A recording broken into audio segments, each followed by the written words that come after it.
Good morning, everyone, and welcome to Le Mans. It never gets old saying that. We're here for race number 7, the Night Racing League Sports Car Endurance Championship. Only one more to go after this one at Spa-Francorchamps in 2 weeks. Today it's 2 hours around the Circuit de la Sarthe in France. One of the highlights of any season.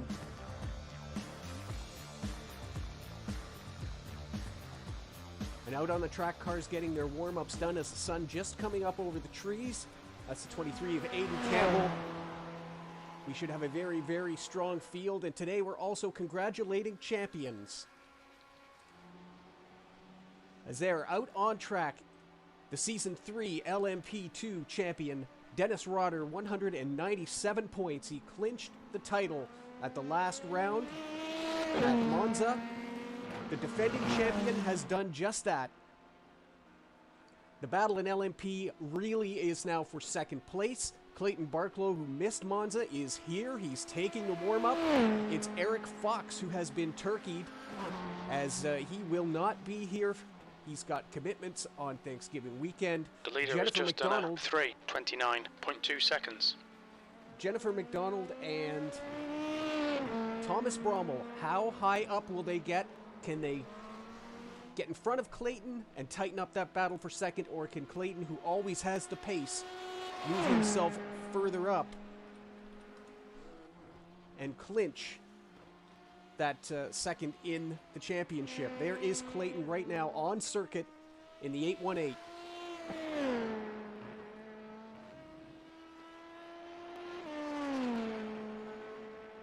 We also have a champion to declare in GT3. Jacob Wally's 196 points has clinched that title. Jacob's had an absolutely dominant season and has been rewarded. There is Jacob on circuit now.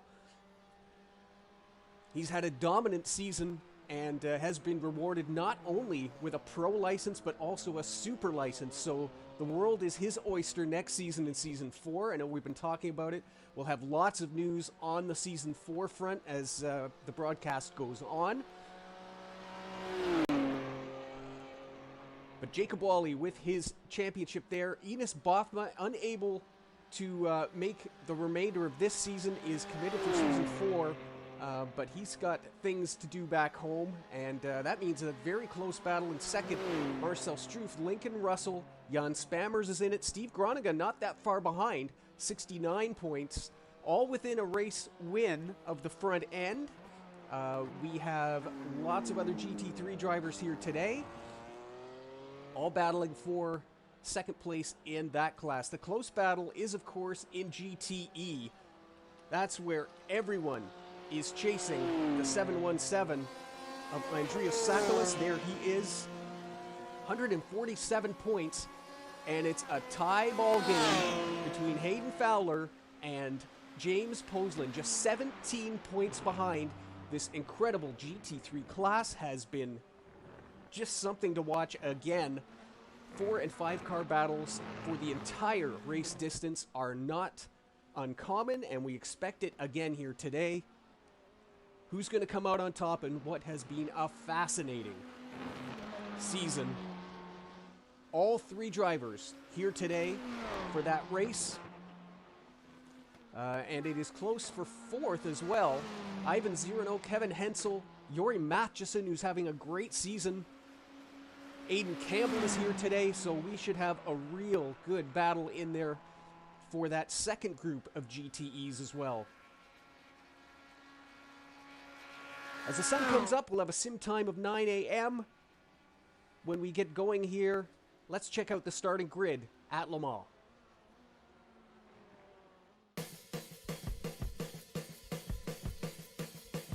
On pole in LMP2, it's the champion Dennis Rotter with an outstanding 3:27.001, lining up beside his teammate Thomas Brommel, a quarter of a second back. Jennifer McDonald and Oliver Schlabs back in the lineup in row number 2, while Night Racing teammates Andreas Schwarz and Keith Rainey make up row 3. Row 4 is Clayton Barklow, who had a qualifying DQ. He'll line up beside Paul Seeley, who's serving a grid penalty. GTE Pro has Yuri Matheson on pole. 3 minutes, 45.185. He'll line up beside James Posland. Newcomer Hugo Hebert and Imantas Shalakis make up row number 2, with Ivan Zirano and Jaden Manathan-Garin. It's all 7s in row 3. Aiden Campbell and Hayden Fowler, who prefers race setups over qualifying, make up row 4, while Kevin Hensel and Piers Berry make up row 5.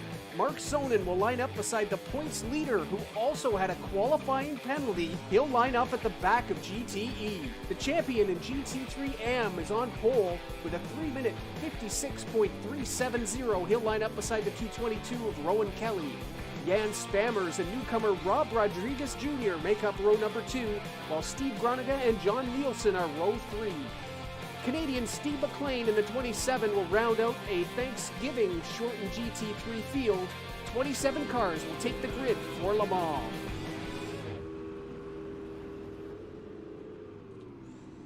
And from the front bumper of our pole sitter, we are away. Dennis Rotter, your Season 3 champion, leads the LMPs. And what a battle we're going to have in GTE Pro. You can see James Posland pulling in single file. Talked about in the driver's meeting that might not be a bad idea with the Porsche curves. And there's the GT3 champion, Jacob Wally.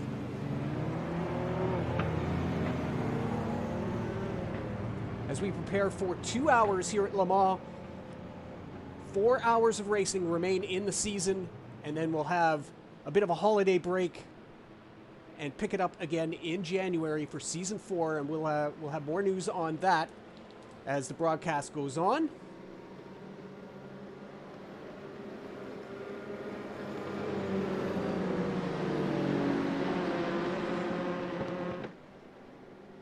Everybody side by side. Bit of a short field today, disappointing for Le Mans, of course, but we are on U.S. Thanksgiving. We've lost, I would say, a significant portion of the field. We do have 27 cars here, so still a good grid size. And all the title contenders are here. It's a full GTE Pro class. And all the people battling for positions are also here in LMP.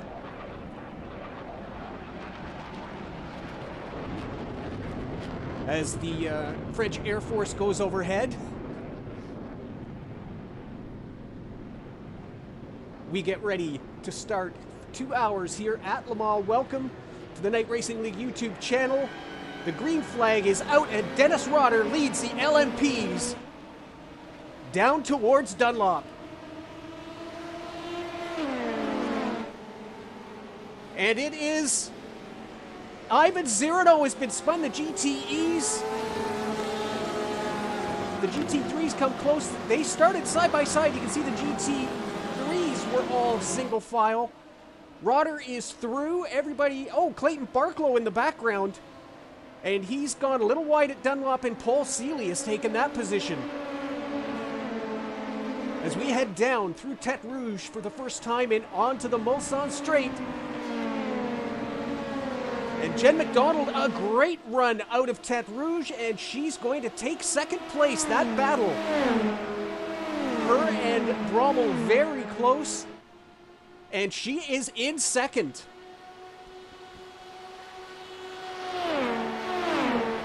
In behind, Schwarz having a look.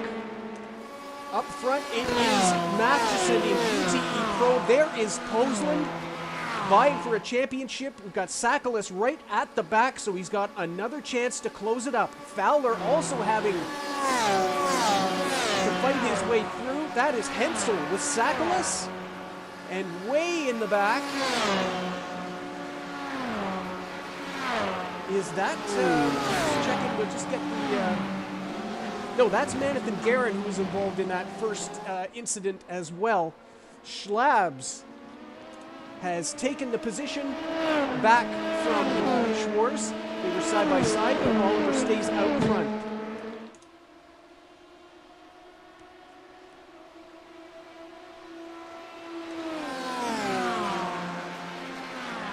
And there's Jan Spammers making a move and getting ahead of Rowan Kelly back in GT3. Everybody down in the toe, newcomer there, Rodriguez Jr., and he also takes, is that a slowdown maybe for the 222? We'll see if Rowan gets up to speed here coming out of the second chicane. As Ivan Zirino, and there is damage on the back wing of that Porsche RSR. Rowan looks like he's back up to speed, so I think that was a slowdown for track limits in the first chicane.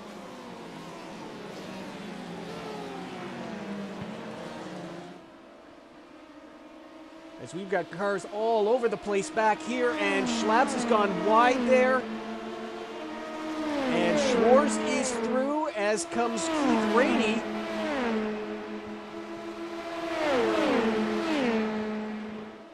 Schlabs has another look back, will not do it into the Porsche curves. So that was down at Arnage that Oliver had a little bit of an issue.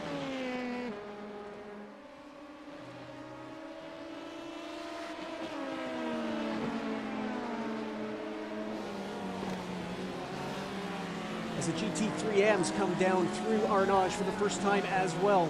Very close. Wally's starting to pull a little bit of a gap. Brommel has gotten back past McDonald, we can see in LMP. That would have happened on the second straight. Heading down toward Mulsanne.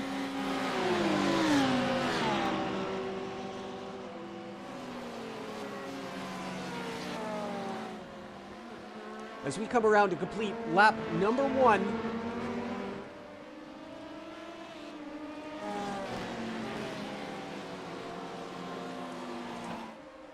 Your championship winning driver, Dennis Rotter, leads us through lap 1. A little bit of a wiggle there. And Brummel settling in, as we've seen many times this season. McDonald 2 seconds back now. See if she can hold on to that draft. Usually tends to be around the 1.5 second mark, as Kelly has retaken.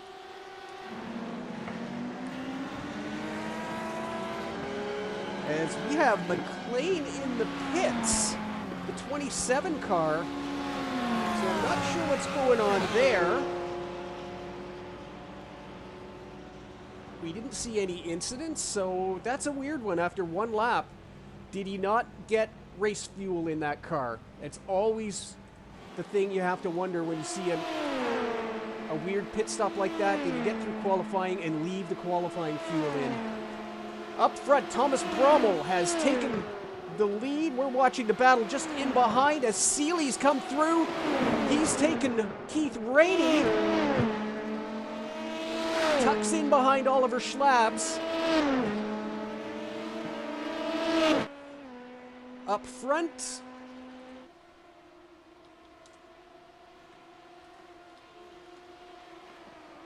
There is Brommel in the lead, but we're side by side again as Rainey is going to return the favor. Hugo Hibert up to 3rd, we're seeing on the timing screens, and GTE Pro very deep on the brakes, no contact.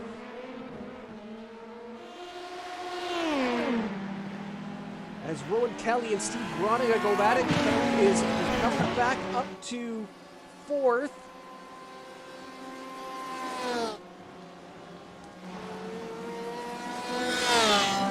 As Hensel and Manafin Guerin swap positions in GTE Pro as well.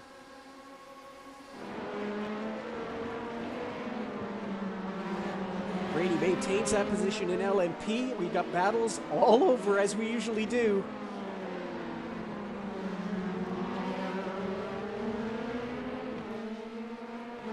We'll be paying close attention here to the GTE battles as we get things sorted through. Posland in 2nd place in fantastic position right now as both the title contenders he's chasing or battling with having poor qualifying. Fowler he concentrates on race setup. He makes no bones about it.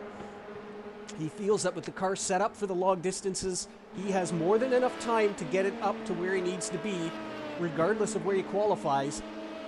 It was 8th Out of 11 cars today in that 28 car, he has already made it up to 5th place. There you see him.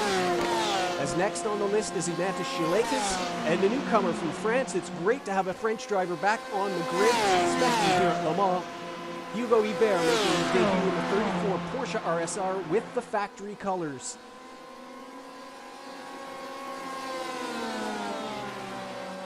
So Fowler up to 5th, and a qualifying penalty. We have strict qualifying scrutiny, and Sakalas fell foul of that today. He is in 7th place. So the points ready for a shakeup. As we check back in, there is Barklow has still not been able to get back up. He had that little wiggle at the Dunlop chicane on lap 1. He's still in 8th place. McLean is back on track, so we don't have confirmation from pit road, but I believe that he probably forgot to put race fuel in that car and came back down at the end of lap 1 to get it topped up and see where he cycles through on pit stops when they happen. Barklow now looking very racy at the back end of that 72 Night Racing Esports car. I think it's just a matter of time. Seeley is not battling Clayton in the championship. That car is usually faster, and he'll, I'm sure, let it go and try and keep the toe and get himself back up to Keith Rainey. Here comes Clayton right now.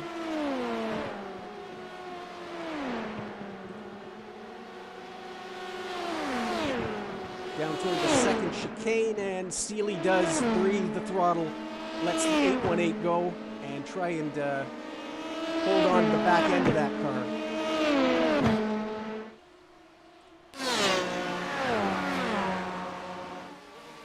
Up front, there is Yori Matchison and James Posland.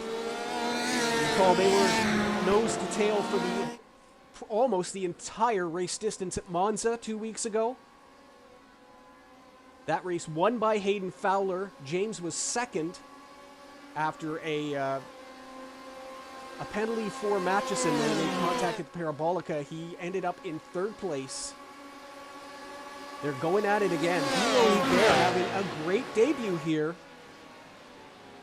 That Porsche, it is 3 Porsches up front, as you can see, then 3 Corvettes. No BMWs again making the trip to France. We've got 3 of them in... oh, actually, I lie. Piers Berry was in the start. We do have a replay of what happened to Piers. And that car has been retired. This was on lap 1. Oh, I've got it. Cold tires, a little bit of dirt. Oh, right in front of one of the KRE cars. I wasn't sure who that was.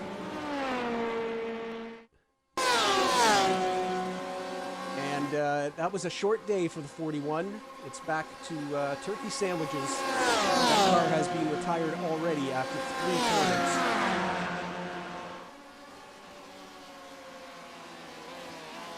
Posland there now. It's 3 seconds back to the 34 car. Chilekis and Fowler, there they are. So he'll be looking. Keith Rainey. Oh, we've got an incident up at the 4 chicanes. That is Seeley's high-sided that thing on the sausage curb. What has happened there?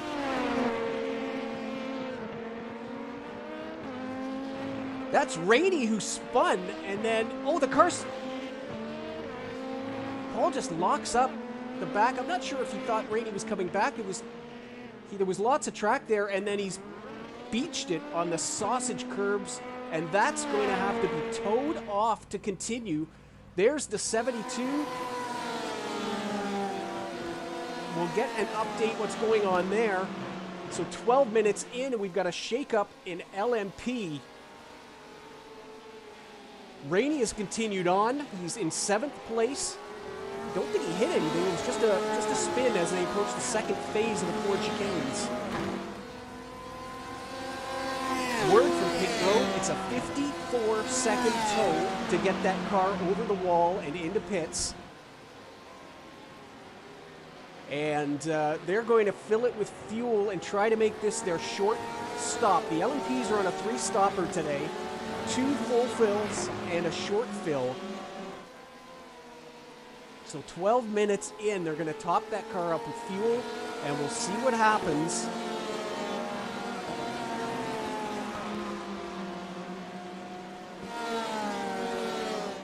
As the 72 is back out, no damage, we think. It was up on that curbing. We'll see if the under tray had any problem, but as Fowler making a move on Shilakis. This is coming down. He's got that well completed before the first chicane.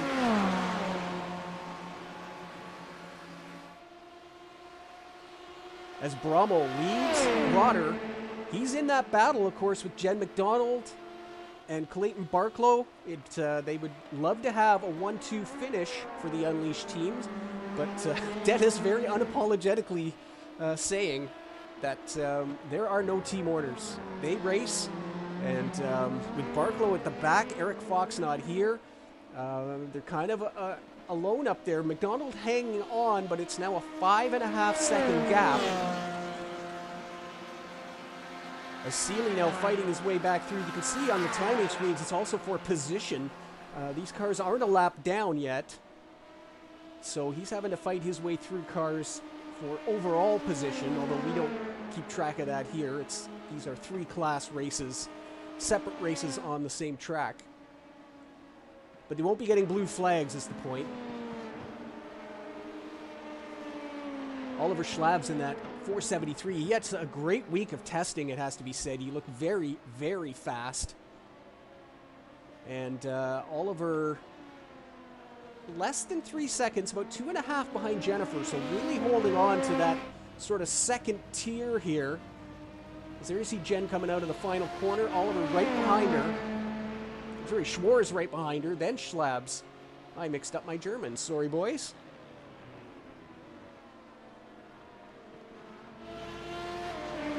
And there is Barklow now, who has, with that little spin from Rainey, got by both the KRE cars. Bit of a 2-place present for him. And Fowler, there he is, down into Mulsanne, has gotten by the 34 car. And the Canadian, after an 8th place qualify, backs up his strategy, what he says, and he doesn't care where he qualifies. He now has James Posland right in front of him. Posland has dropped 4 seconds off the lead. He must have had a slowdown somewhere as well. Last time we checked in at the front of GTE, he was right behind Matchison, and that gap has now swelled to 4 seconds. And he's got Fowler right on his tail. That is the battle for second. They are tied coming into this race, 17 points behind. Barklow has made a move in LMP, and he has passed Oliver Schlab's, the American who was disqualified for qualifying scrutiny, as was the GTE point leader, has now got himself up into the top 5 in the LMP class. His lap time's probably not. He's had to deal with a little bit of traffic and passing. A 30.2 last time around. You can see our leaders in the mid and low 29s. That is a stunning pace on race pace. We started about 20 degrees track temperature this morning, and it's only going to get hotter. It's about 9:10 a.m. sim time. So we saw in testing most of the week, it would start around 19, 20, 21 degrees and get up as high as 32, 33. And we expect the same today.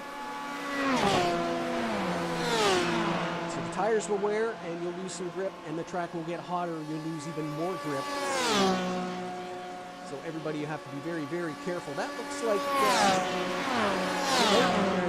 Sakalis in the background coming on Aiden Campbell. He is, and he's going to make a pass coming down into the first chicane. He's got the inside. Coming up behind. So Sakalis up to 6th.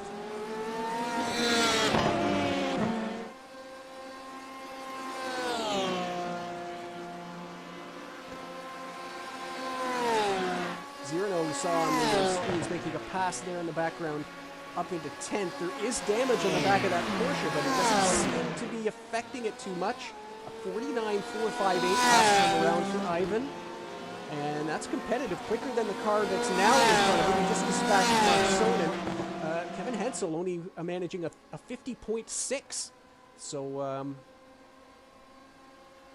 no worse for wear despite that opening corner incident.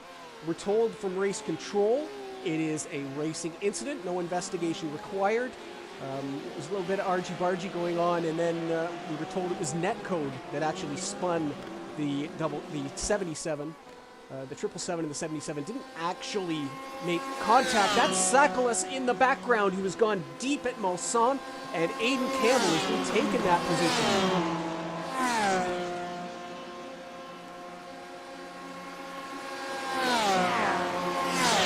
So more work for the championship leader as Shilakis gets by Ibert down into Indianapolis.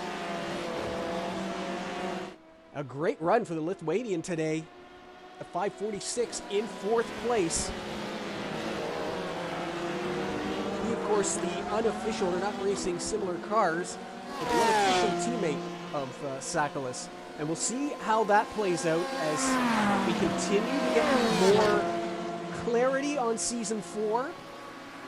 The schedule is announced, and with the special events being released by iRacing a week and a half ago, they were able to put some dates on a lot of the races. So we'll get that schedule up for you a little later. More details were announced today in the drivers' meeting. There's talk of a team championship, which is where we got on this subject. In the Endurance Championship, we could have Formula 1 style 2-car teams, which should be very interesting. Seeley coming through, his Canadian teammates going to split that battle for second place momentarily. You can really see the difference through there. The GTE is actually a little quicker through those very slow chicanes. The downforce comes off those LMPs. They just can't keep the apex speed, especially if you're offline a little bit making a pass. So you see a lot of drivers, especially in the LMP cars, hanging back and passing on exits of corners so they get a better exit speed and make it all up back down the straightaways.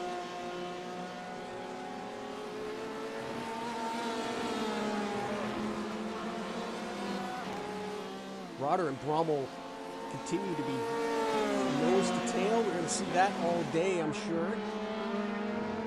It's down into Indianapolis. As Brommel continues to lead.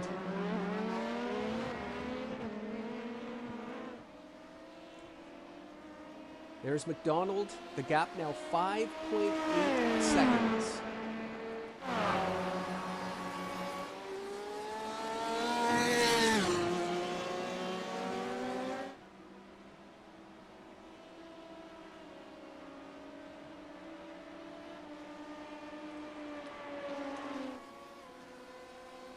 Hayden Fowler now clear of the 72 car, can set his sights back on Poseland.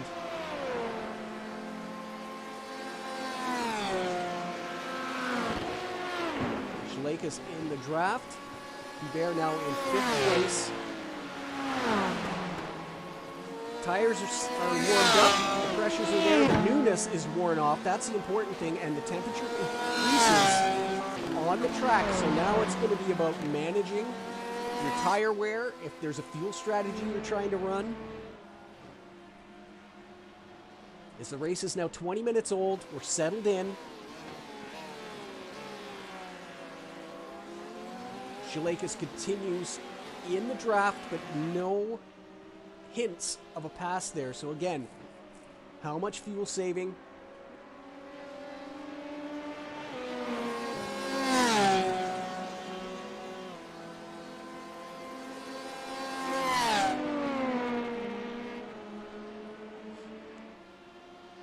Not much fuel saving, I would think, in the LMPs today.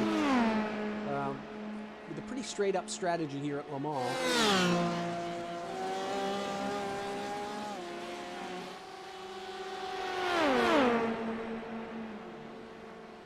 Matchison is still opening that up. 5 seconds the gap now.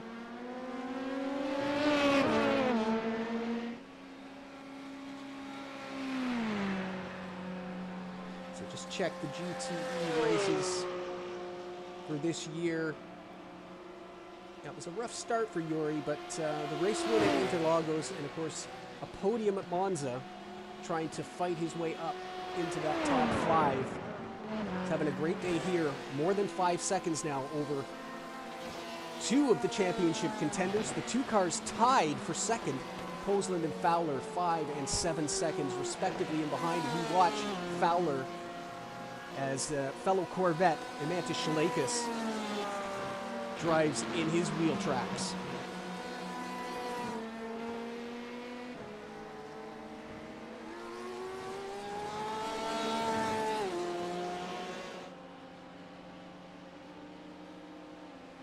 They were checking in on the fuel system,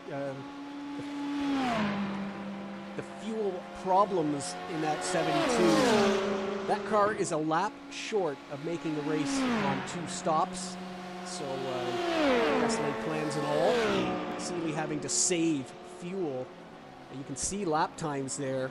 Schlab's a 30.6, Rainey a 31.7, Seeley a 33.8 that time around.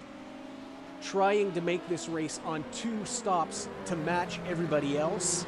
He's off sequence, of course. He's going to have to save a full lap of fuel somewhere to make this work.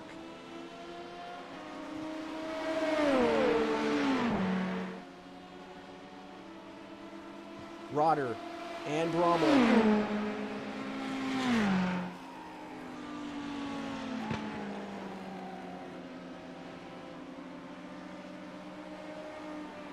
And you know, these two are just putting in the laps now.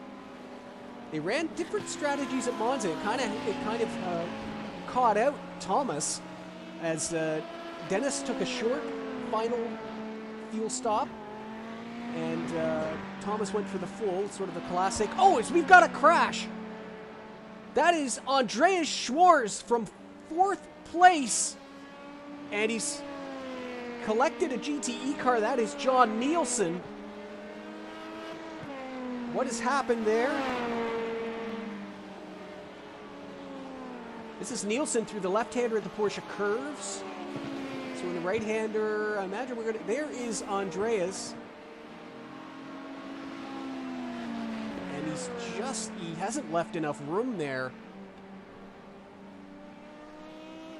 Some heavy contact, it looked like.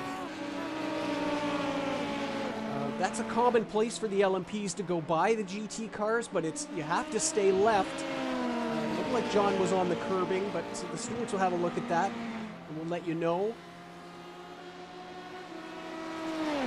That has dropped the 204 down to 6th place now. Schlab's getting by. Barklow was already by, I believe. So it's now Brommel from Rotter. McDonald from Barklow and Schlab's Schwartz down into 6th place.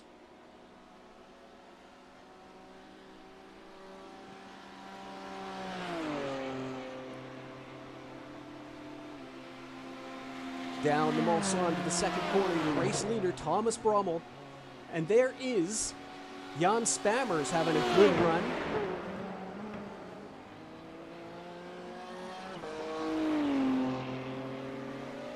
Up in 2nd place.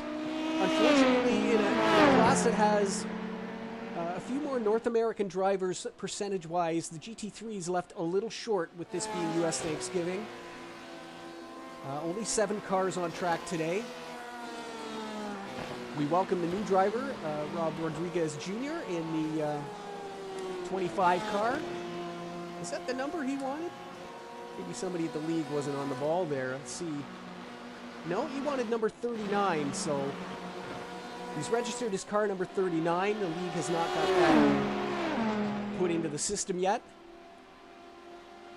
As Fowler and Šilakis look like they're having a little fun, but Fowler keeps that position. Šilakis, it looked like on the way to the 4 chicanes, but The 546 backed out of that.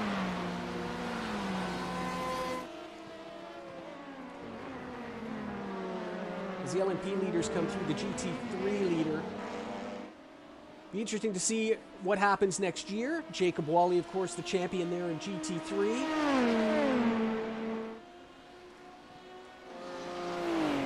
I was talking to Jacob earlier this week, says he's been testing an LMP2 car. Doesn't like it, but he's been testing it. So we'll see what happens. But he has all of the choices ahead of him. He can, of course, with a super license race in LMP. That would be fantastic. If there's a team championship, I'm sure there'd be a rush of drivers trying to get him as their teammate. But also the big announcement today, the confirmation really with this series moving to really be catered towards special event and endurance drivers. Next season, next year, 2022, the KRL will have a corresponding race for every single sports car special event on iRacing 1 week prior, so everybody can race in the KRL, get their setups done, get full stints in, strategies, fuel, tire wear, everything, and be fully prepared for special events.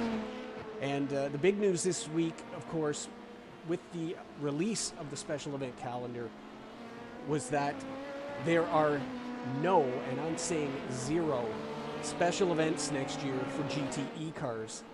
So the very, very painful decision had to be made. Hummed and hawed over it for weeks. But if we're running a series where everyone's preparing for special events, it made no sense to have the pro drivers forced to drive a car that is not racing in those special events. We have a lot of drivers who have already committed to GT3 programs, are testing already, and the decision was made that we will have GT3 Pro and AM classes next season, along with LMP2. Sort of mirrors what IMSA's doing. World Endurance, of course, only has 1 year left of the GTE Pro class anyway, and then they're going the same way. So only 2 races left in the main racing league for the GTE cars. And it'll be very easy, but it'll be an easier transition for drivers like Jacob. He can continue to race the same car, just in the pro class rather than the LMP class. We'll get that schedule up for you soon as Rotter continues to run in behind Brommel. I would imagine saving some fuel, see if we can get some confirmation on that. A little late to the party, but we'll find out heading down into Indianapolis.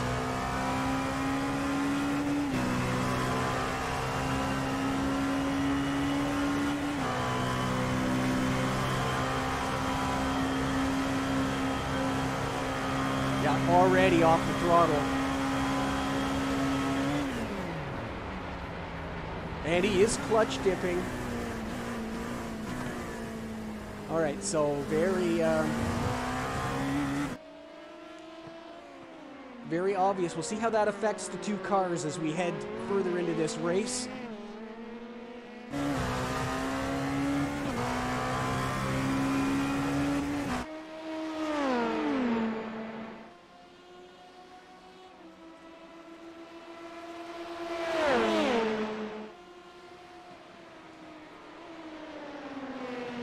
Brommel leads by 0.32. The gap now back to McDonald, 11 seconds.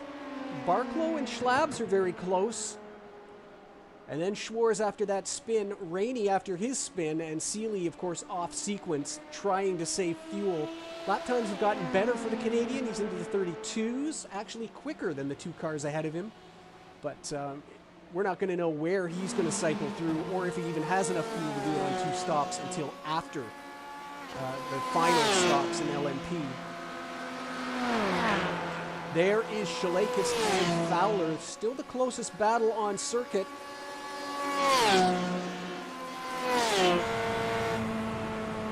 Goes to the inside, tucks it back in. So trying to hurry the 28, but not really going all in on making a pass. Maybe just as pit stops are starting for LMP after lap 9. Most of the cars we thought were going to get 10, but I guess the pace lap ate into that. 3 cars coming down pit road after the 9th lap in LMP. That will mean a longer final stop. Rainey goes through.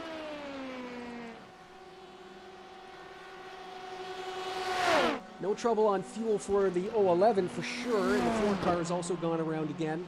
We expect the rest of the field to come by when they get to pit road at the end of this lap.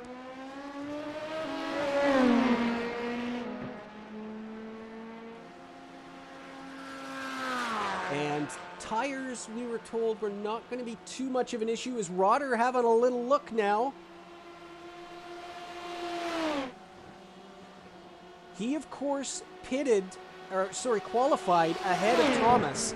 So it would be very beneficial to be in front of his teammate as they come down pit road. That way the 4 car isn't blocking the view of his pit stall. And they have swapped positions here on lap 10. And we expect both cars down pit road. Fowler and Shalakas still together.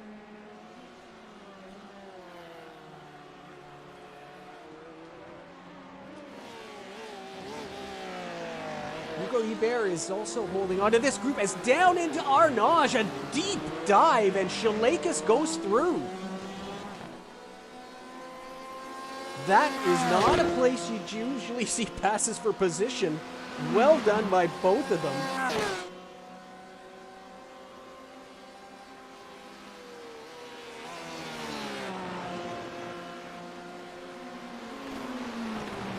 Brings the Porsche just a little bit closer as well. Back to Posland, he's starting to pull away a little bit. He's got 3 seconds now on Amantis.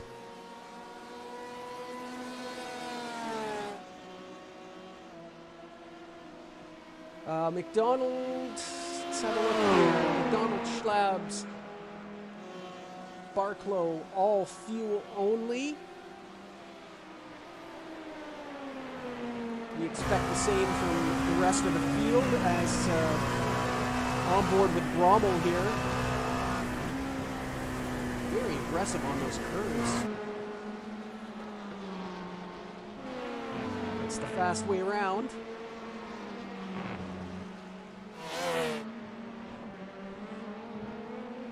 As Barclow and Schlaf stay close as well. Both these cars have pitted, so on full fuel.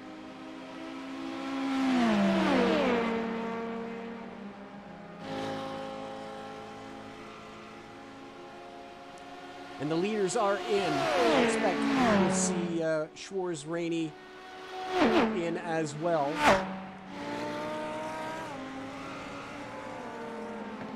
And we'll see what the pit stops are, because we know Rotter was saving fuel.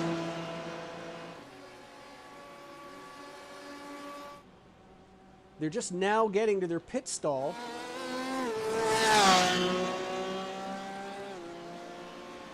Schwarz is in behind, and I would bet Rainey will be in too as well. Yep.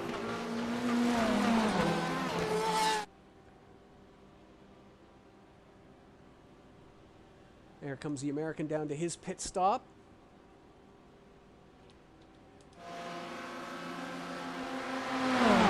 Fowler's still having a look. You would rather have Posland in front of him, but that's an end of race thing. As the teammates are out, Rotter does maintain that lead.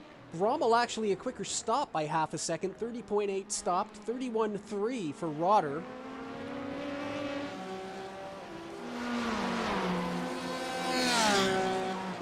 McDonald goes through and reclaims her 3rd place, as everything will cycle through Schlabs as well, with Barco on his tail.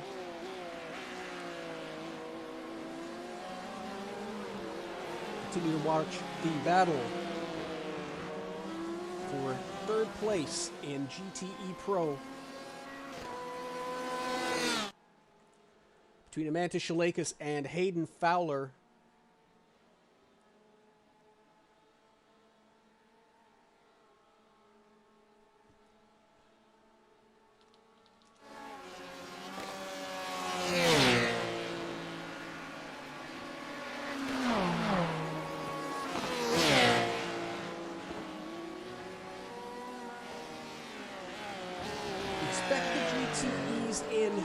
shortly, I would think.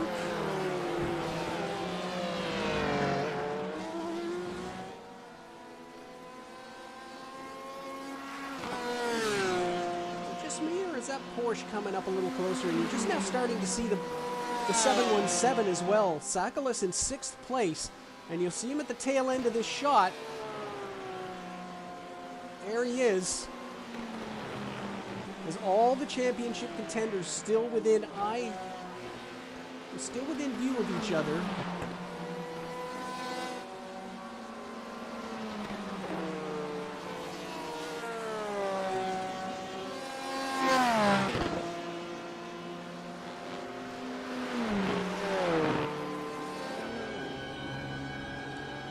And that horn you hear is the 185 of Matheson hitting pit road.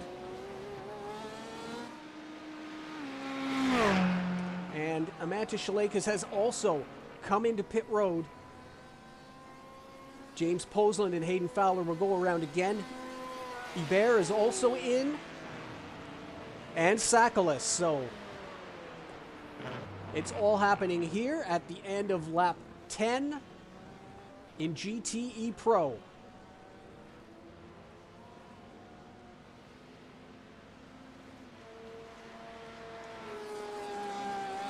Up front, it is new livery. Yes, we did notice, James, with the chrome trim rather than the darker red trim that he had.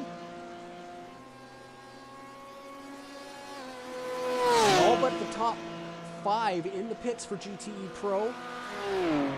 Sorry, Matheson is out, so 4 cars have gone around for an 11th lap.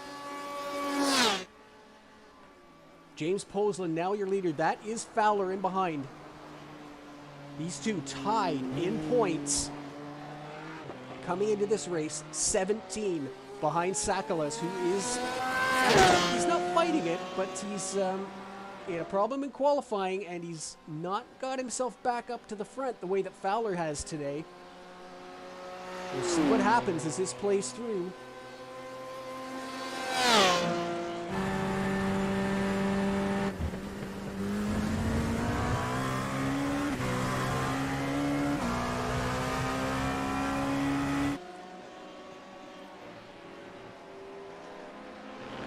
Dennis Rotter back up front, the champion leading his teammate, and saved some fuel, although he was stopped for longer, so it didn't actually save him any time on the pit stop.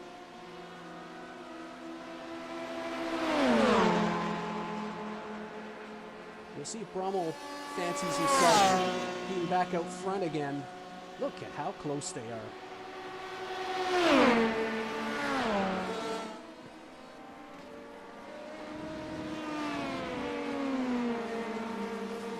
Schlab's now behind Barklow, who's in 4th place, recovering nicely, but 24.5 seconds off the lead. GT3 AM is in pit road. We start to see them. Yes, all the top drivers, Wally, Kelly, Spammers, Rodriguez Jr., and Groniga just now comes around. So the top 5 all in at the same time. Wally away, and fuel only again.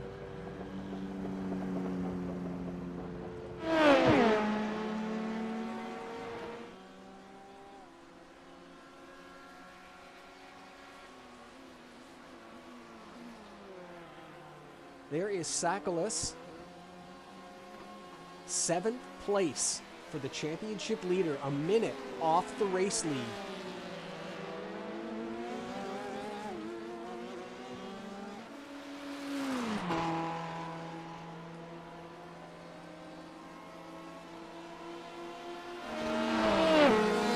From the Unleashed pit that there are some games going on as far as the fuel save. Thomas apparently with that 3.8 fuel stop underfueled the car. Of course, they have a pit stop to play with at the end of the race. If you play it straight up with a full 75, you do 2 full fills and then a short fill. So you can always play with the other stops and add a little more to that final stint, depending on how much you save. So an underfueled 4 for Brommel with a 30.8. However, that doesn't... it didn't translate to him retaking the lead out of the pits. Let's see. All right. Since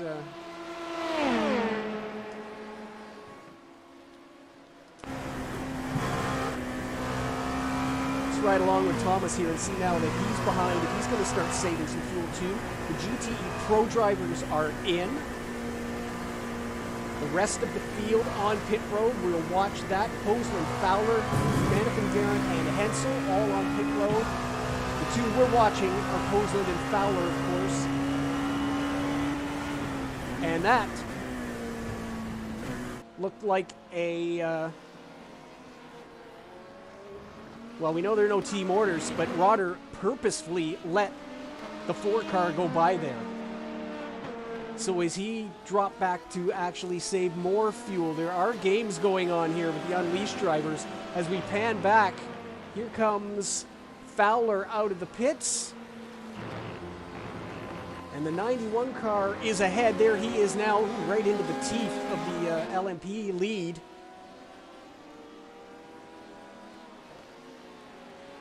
A slowdown for the 011 is what we hear. The pit road is very responsive today. I'm loving that. So back up front is Brommel. And you can see that gap has opened up on pit road.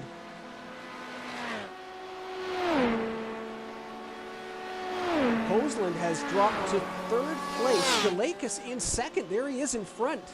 So a very good pit stop for a Mantis.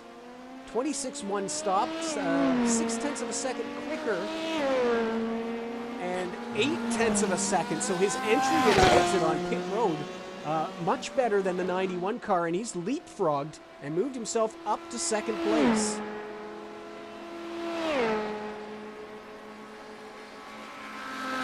Fowler in behind, so it's Matheson from Shalakis from Posland. The top 3, Fowler now just in behind there, and you can see Sakalis through the pit stops has cycled up to 5th. So he's gained 2 positions and 2 very important positions for the championship leader.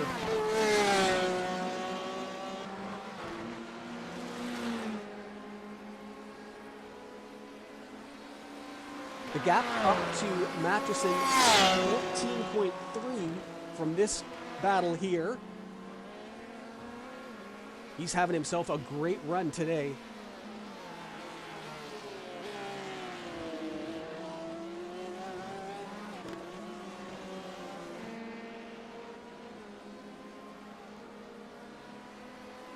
And again, that's the 2nd time we've seen Sakalis go deep in Malsan in the background of a shot.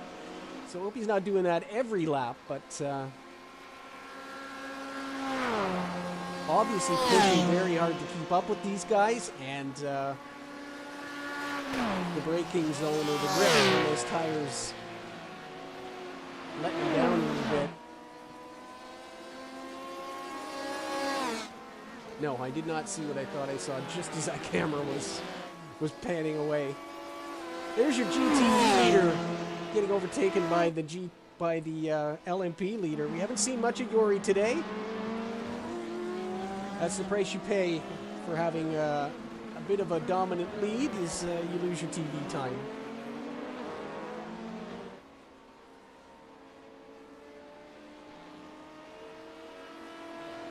Brommel coming through.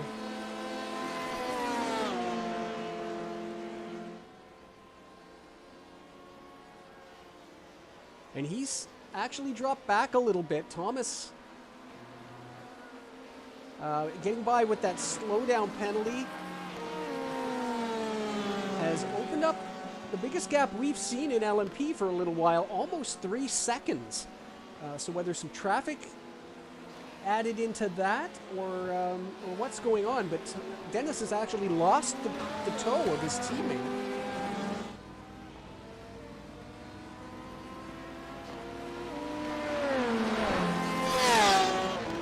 Shalake is well out of the way to let McDonald go through. And he's maintaining that gap over Posland. 0.9 seconds. Fowler now 3 seconds behind the Brit.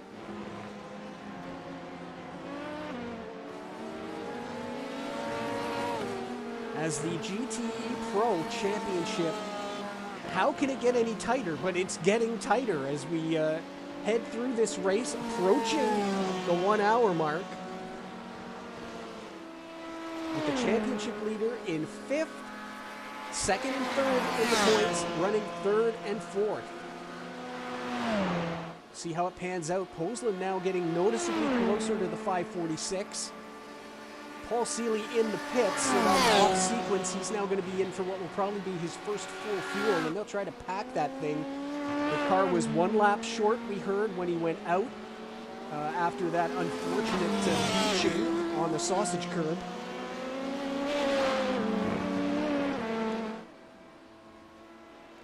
"72 minutes left for the 72. Might be a big ask on 2 stops. We'll see what happens. We'll watch that.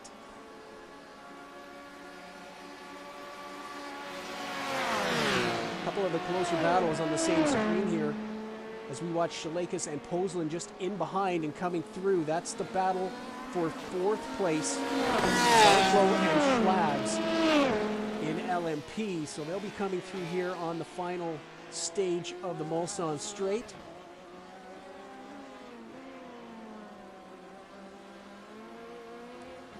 Barclow is by. It looks like Schlabs might have to wait. They've made the kink. He's going to have to wait for after the corner to get by. It's really looking like James is fancying a move here for 2nd place. Put a few more points between him and Fowler as we head for one more race. And there he goes on the kink. And he's going to have this move done as we head down to Indianapolis. James Posland back to 2nd place in GTE Pro.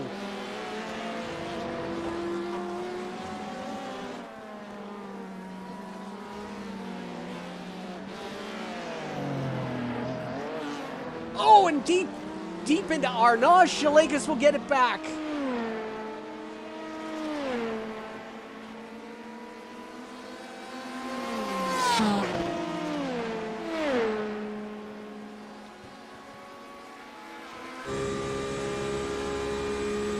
On board as you've got a KRE LMP car in the mirror. And after getting the job done, it's back to square one for James as he's in 3rd again.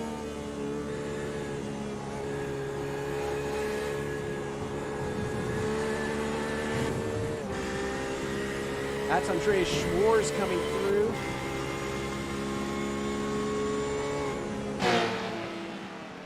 And we'll slot in between them.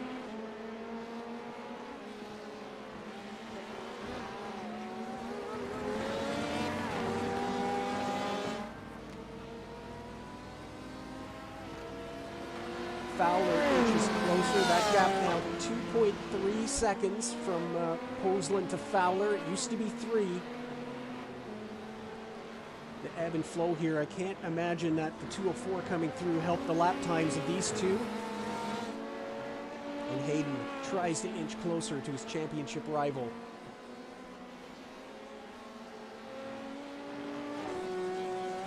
Now that all the pit stops are done, we'll do a quick field rundown for you.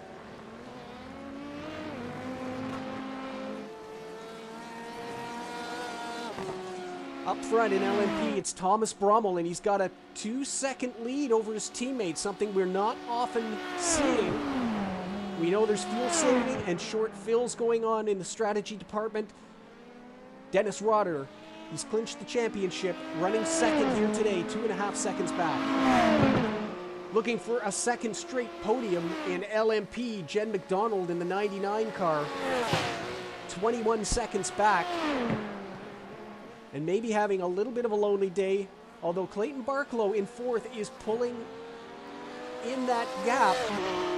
Oliver Schlabs runs in 5th place and is starting to lose touch with the American, who is now just 6 seconds behind the 99 car in the final podium spot. Behind Schlabs is the 204, who we just saw coming through the GTE Pro battle. Andreas Schwarz was having a good day until he clipped John Nielsen in the Porsche curves. That's dropped him back. He's recovered to 6th, ahead of another car who had some issues, the 6 of Keith Rainey. He's running in 7th place. He had a light spin in the second phase of the Ford chicane. That unsighted Paul Seeley, who then high-sided his car on a sausage curb and had to get a tow back to pits. That has completely ruined the strategy for this car, as he took full fuel, but we believe that car is a lap short from making it on 2 stops, which means he'll have to do an extra stop or save uncompetitively an entire lap of fuel to try to get it done. Tall order indeed. The 185 of Jori Matchison leads in GTE Pro. Jori with now a 16-second lead over the battling Imantas Šilakis and James Posland. They've swapped positions a couple of times. Imantas got the position in the pit stops. James retook that entering Indianapolis, but lost it here at Arnage a couple of laps ago. They continue to run close with Hayden Fowler in the 28 car, tied in points with the 91, reeling them both in as they continue to battle. Behind Hayden is the championship leader, Andreas Sakalas, running in 5th. If they finish where they are now, the championship, which is only 17 points between all 3 of them, will tighten even further. Behind Andreas is the 23 of Aidan Campbell, running in 6th place, just ahead of the 777 of Jaden Manathan-Garin. Jaden had an issue early on with the 77 of Ivan Zirino, a little net code and a little side-by-side into the Ford chicanes on the start of the race, and you can see a crinkled rear wing for Zirino. He has not pitted to have that fixed. His straight line speed seems to be okay, so he's going to gut it out for the 2 hours. Ivan running in 8th place as he dropped all the way to the back of the GT3 AM field on the start. He's recovered to 8th, currently running 48 seconds off the race lead. Behind Ivan, we believe we've had a problem for the 34 of Hugo Hibert. Hugo was running up in the top 5 most of the day, but has fallen to 9th place. I'm going to check Hugo's pit stop. He took tires in the 34 car. 1 minute 6 seconds stopped, and that has dropped the Frenchman all the way down to 9th place here at, well, let's call it his home race. It's also his debut race. But very competitive lap times for Hugo. Welcome to the league. Behind Hugo, rounding out the top 10, is Belgian Mark Sonnen. We haven't seen much of Mark today, and the car looks clean. And he runs ahead of the 94 of Kevin Hensel. Kevin has dropped down the field as well, and his pit stop also indicates a tire change. He runs in 11th. Piers Barry has retired in GTE. Up front, it's your championship winner, Jacob Wally, in the GT3 AM class. Jacob again having it his own way. We're looking forward to seeing him in the Pro class next season, and some much better competition. He has an 8-second lead over the 99 car of Jan Spammers. Sorry, the 999 car of Jan Spammers. There he is. And a little crinkle on that right fender we hadn't noticed before. We'll have a look back through the archives, see what happened there. As Oliver Schlabs has overtaken, yes, the 818 has had a little bit of an issue at Indianapolis, and that has cost him a position. And look at the gap up to Oliver Schlabs. It's actually fallen right back into the clutches of Andreas Schwarz, who you see in the background. So we'll watch that. 3rd place in GT3 AM. Posland has made a pass. We're going to have to back off as there's things happening here. Posland has retaken that position. Same place on the track as they head down the straight to Indianapolis. The 91 car back into 2nd place. And he nails the braking zone in Arnage this time, and up they will go towards the Porsche curves. That is a big position for the 91 car, as those two, as a car in between he and Fowler will open up that gap a little bit.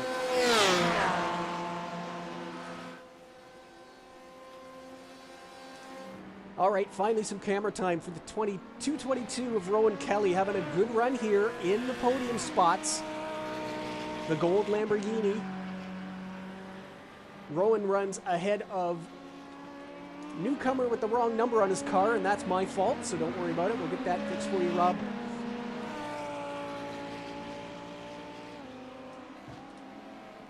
Rob Rodriguez Jr. in the in the Ferrari 488 Evo, running fourth in his debut and having himself a good run ahead of the 54 of John Nielsen. Ahead of the 59 of Steve Groninga. There's Steve running in the final top 5 position. Steve runs ahead of the 54 of John Nielsen. John's having a good race. He was collected, however, by the 204 of Andreas Schwarz. And since we've got him on camera, that was reviewed by the stewards, and an avoidable contact penalty has been assessed to the 204. That will carry over into the next race as well. John running in 6th place ahead of Steve McLean, the Canadian in the 27 BMW. We believe, although we haven't had confirmation on the pit talk here, but he came in after lap 1 for fuel only. So we believe the 27 car missed getting the race setup in, or the race fuel in. And he has been back at 7th for the entire race. 2:11 off the race lead. That extra stop certainly will cost you at Le Mans. That's your field rundown as we connect back in with the race leader in GTE Pro. 17 seconds ahead of Posland and Shalekas, who we saw there. Here is Brommel and Rotter, and you can see the 011 in the last 10 minutes has closed that gap back up. It was as high as 2.8 seconds. It's now only half a second, and Rotter is well back in the tow. They lead Jen McDonald here in the 99 car.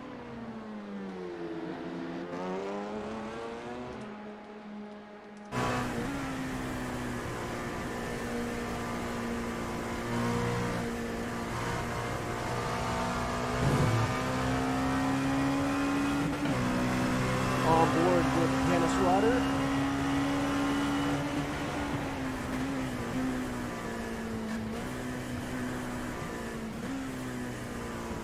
As they just throw those cars through the Ford chicanes.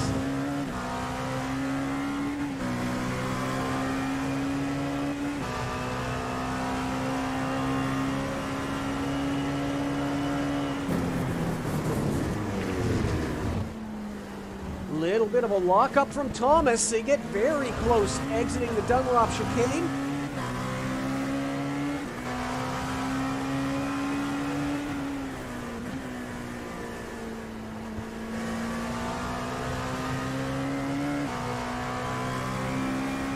This is the battle for the race lead in LMP2, although with these two guys, you're never really sure how serious the battle is. The strategy runs so deep with these guys.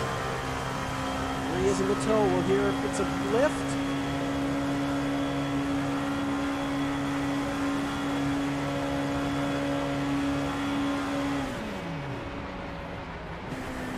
.300 meters he lifts and actually dumps the clutch, so a lot of fuel saving.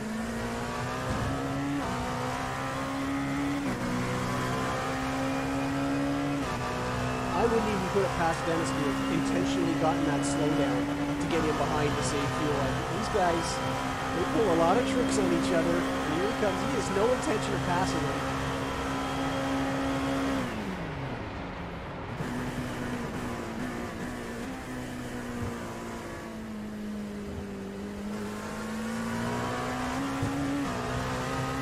And how beautifully that car flies over the curbing just as if they're not even there.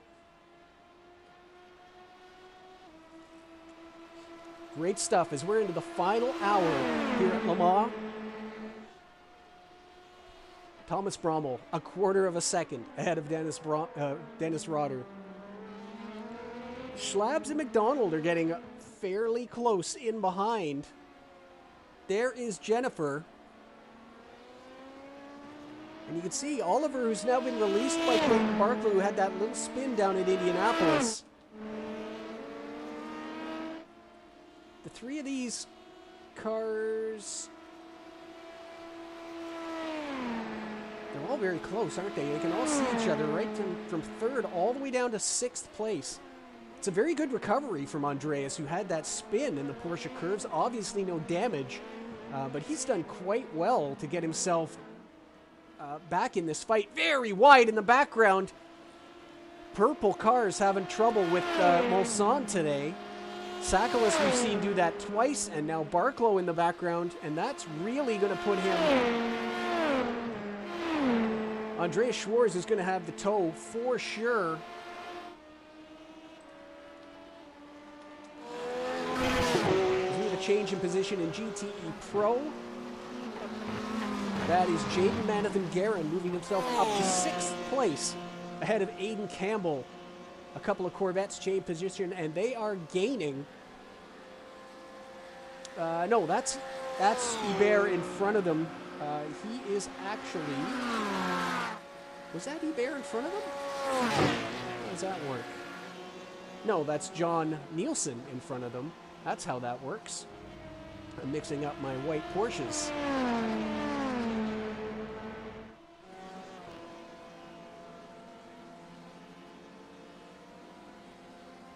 Schleikes and Posland still at it. That's the battle on the track, and you can see they pulled a gap now on Fowler. They were as close as just under 3 seconds. Fowler now 5 seconds adrift of this pairing.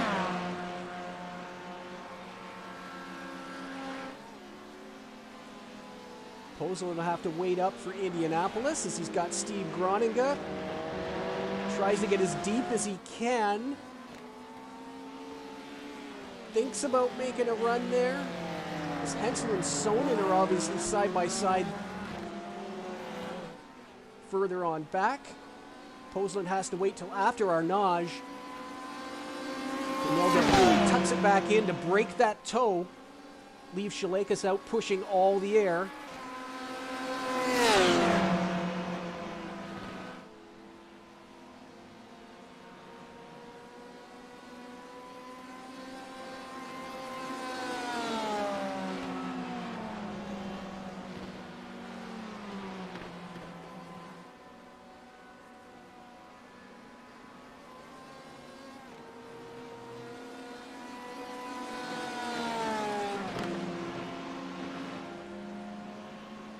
Just a run down to the 28 pit, noticing that gap extending that car as the temperatures warm up. The track temp now up almost 30 degrees with 55 minutes remaining. And that Corvette is starting to push. Lots of understeer, especially the Porsche curves, they're saying, having to let off that car. And it's let the second and third place cars pull away a little bit as Fowler dispatches the 59 of Steve Groninga. Tries to get back up in touch with these two. It's looking like it could be a very good day for James Posland here. Andreas Sakalas continues to run in fifth.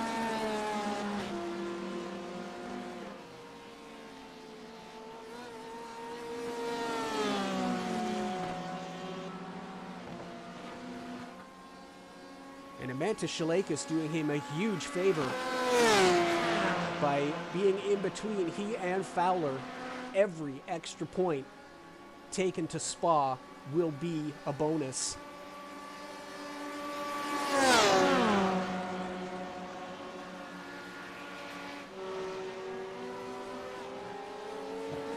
There's the 72. Still trying to save fuel. You can see Rainey in front, 31.2. It was a 32.8 last time around for Seeley as I would say he's between a rock and a hard place when it comes to how he needs to drive the rest of this race.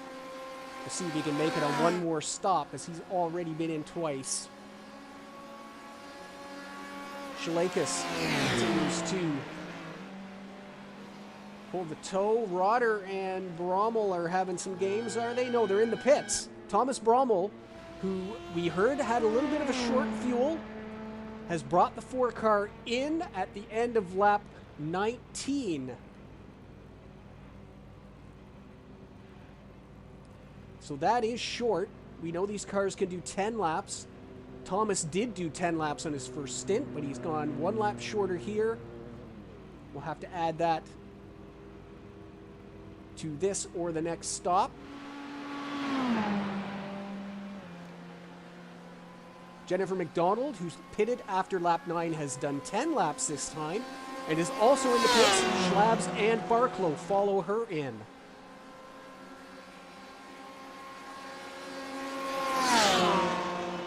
These two head down toward Indianapolis, where all the action has been happening.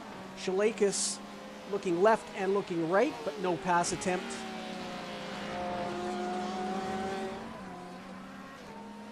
We told you we'd watch the GTEs today. With the other 2 championships decided, we have races for, of course, 2nd, 3rd, 4th in all the classes.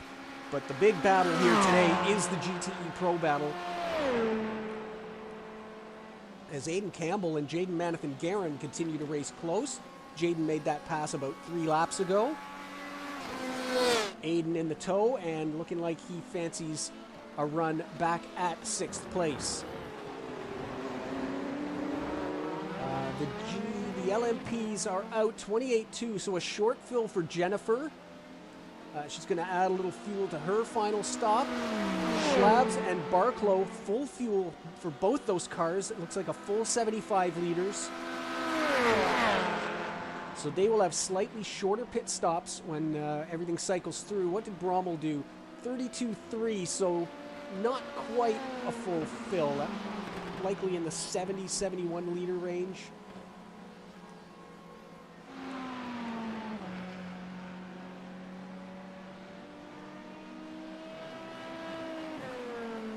As this battle for 6th continues, Hensel and Sonnen are also very close together further down. This is Barklow. Again, he's trying to recover back from that little bit of an off. He's got Schlabs in front of him now. They come by the GT3 and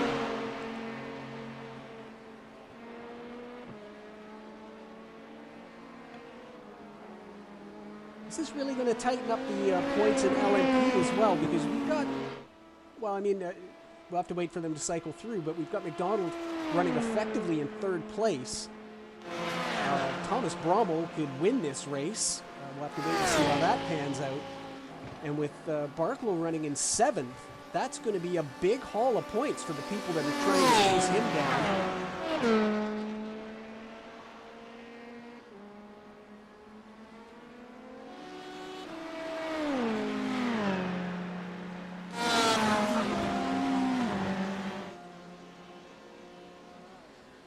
Sakalas entering the first chicane. Fowler exits the first chicane. And they're all chasing James Poseland here, heading down the 2nd section of the Mulsanne. Rotter is in the pits. And we'll see what he does this time. He took more fuel than Thomas the last time.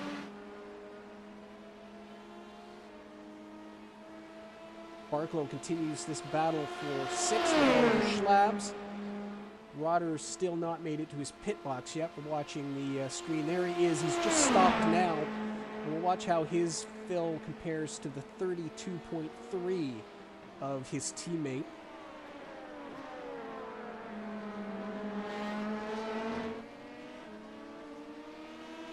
Schwarz is in the pits from 2nd place. He'll cycle through again. Probably somewhere very close to where those 2 drivers are going to be. Rotter, 25-second stop, so he's going to overtake Brommel. There's no question in my mind. We're going to get a shot of that. He's out of the pits, and he is going to hit the track in the lead. just now entering the first corner is Thomas Brommel. So all that fuel saving has given almost 7 seconds less time in the pit box. Now he's going to have to give some of that back on the final stop, but it's a huge lead right now. 7.7 seconds. The gap on track. Schwarz and Rainey on pit road. There they are, side by side. We imagine these are going to be full fuel. The 99 has just gone by as Schwarz exits his pit box. So everything's going to cycle through. Where is Schlabs? There they are. We thought they'd come out together. He's right in behind. So Schlabs and Barklow go through. Schwarz will cycle back into 6th, but he's right on the tail of those two. We've got a 3-way battle now for 4th place in LMP.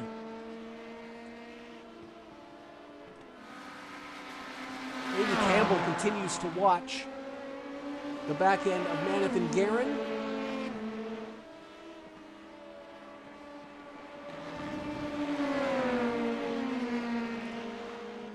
And that looks like a pass attempt. It's right in the toe at the beginning of Mulsanne, and there goes Barklow. Takes what will be the inside line to the chicane entry. You can see McDonald up front, only 10 seconds ahead. Some great straight line speed for Schlabs, and Barklow slots himself back in. That was a little surprising. Whether he decided to wait for the second Mulsanne straight here.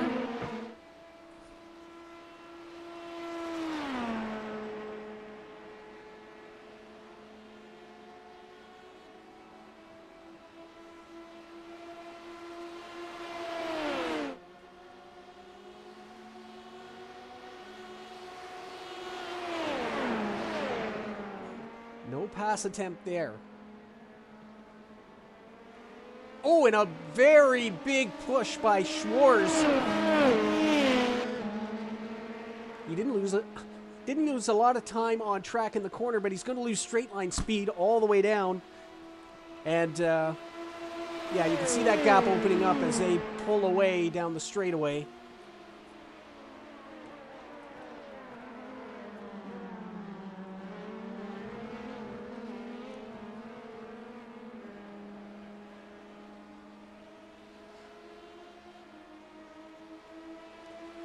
These three all together. Posland continues to be right on the back end of Shalakas.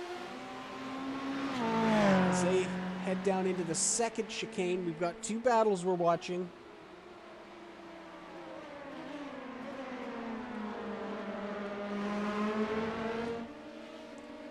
Three, really, if you count the one Maneth and Guerin and Campbell for 6th in GTE Pro. This is the closest one right now, if you can say.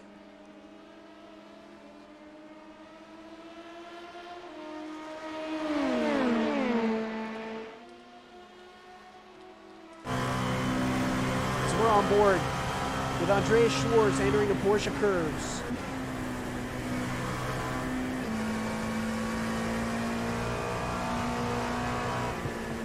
Ooh, a little bit. Oh! And around goes Barklow right in the middle of the curbs.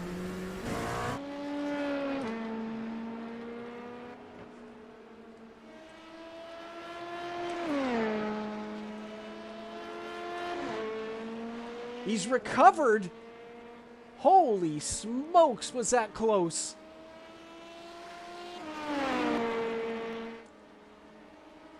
As here you see them. And it just a little wiggle. He saves it. I've got it. I've got it. No, I don't got it.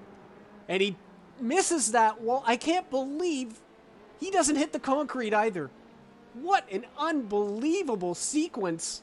And we got it on board from the car following him. What an amazing bit of luck that was. Clayton Barklow, Captain Excitement. He's back in 6th place. Schlabs and Schwarz. Well, Schlabs stays in 4th. Andreas Schwarz promoted to 5th. Campbell continues to hound Maneth and Guerin, and Posland continues to hound Shulakas. What is the gap now to Fowler? He's dropped 7 seconds back of this pairing now. Into the pits comes Shalakas in the 546. So we heard there was maybe some front-end grip problems on the 28 car. It really seems to be a problem. He's 0.7 of a second slower the last time around as Posland. He'll temporarily get promoted here, but is that Manathan Guerin coming into the pits? I think it was.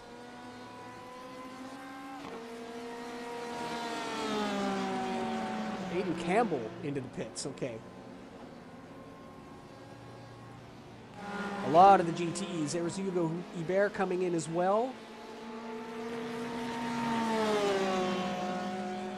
Now there's Jan Spammers. We talked about him earlier on. He's got that little crinkle on the right front. And, our crack staff in the truck have come up with it. And since we've got Jan on camera there, running in second, let's have a look and see what happened. This also was in the Porsche curves. And he's pushed out and clipped that wall. Yeah, you can see the crinkles there.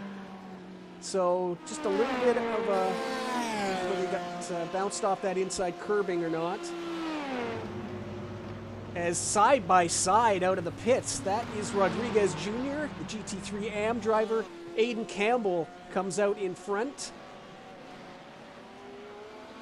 Now you see Hensel goes through. He still owes us a pit stop. Campbell comes back out in 8th place, but that's going to cycle through. None of the leaders have been in yet. And Hensel as well, directly in front of him. So that is 5 cars in GTE Pro that owe us a pit stop.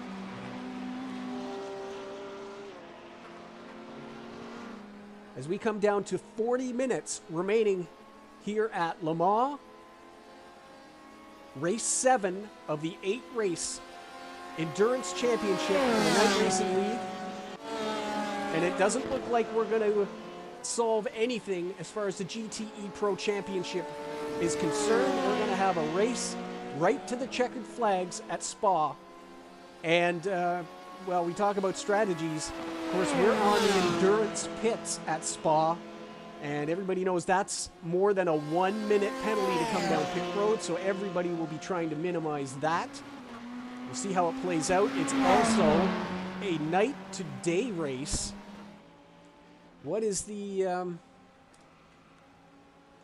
me just see here. The race sim time start is 5 a.m. So it is going to be a classic on one of the greatest circuits on the planet to solve this GTE Pro Championship. Right now, your points leader runs in 6th place, although he's been running in 5th. We've got to wait for pit stops to cycle through. Posland is in 2nd, but we'll see how he cycles back with Shalakas, who has already pitted.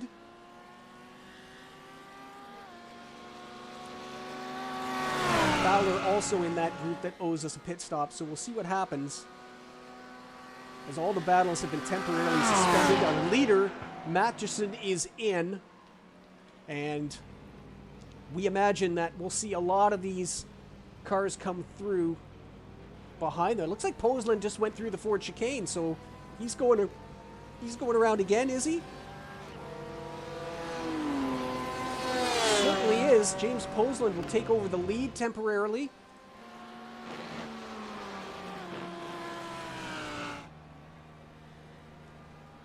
Fowler has also gone through, so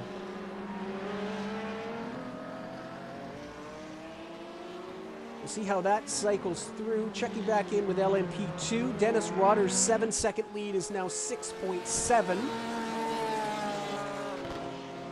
He lost 0.4 of a second that last time around, probably traffic. And the race win in LMP will come down to what they have to put into their fuel cells, as Dennis took 7 seconds less fuel on that last pit stop.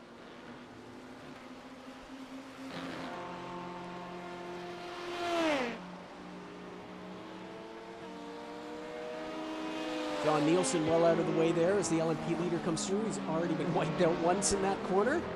Through no fault of his own, the stewards have awarded an avoidable contact to the 204 for that incident.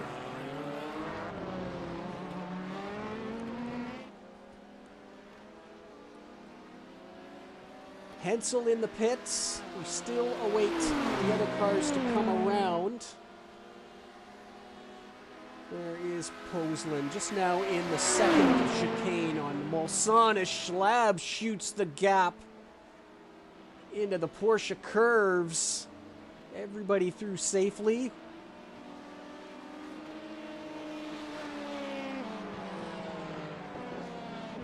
He's got that fourth place now. How far is Schwarz behind him? 3 seconds is the gap. So he got through there, and there you see Schwarz coming through. He was trying to trap the 204 in the traffic. Well done by Sonnen and McLean both to facilitate that. Possibly half ill-conceived, but I think we understand what was going through the mind of Oliver there. As it's through the 4 chicanes before Schwarz can get by the Corvette. We've got GT3s pitting. Groningen and Nielsen have just finished their service back out. They should be good to go to the end of the race. It's a clean 2-stopper for the GT cars. And there is Barclow. 6th place now for the American. After what has to be said, the most spectacular spin we've had today. The 818 in the Porsche curves. Didn't hit a thing. As he gets by Groningen there entering 10th. Rouge and down the straightaway.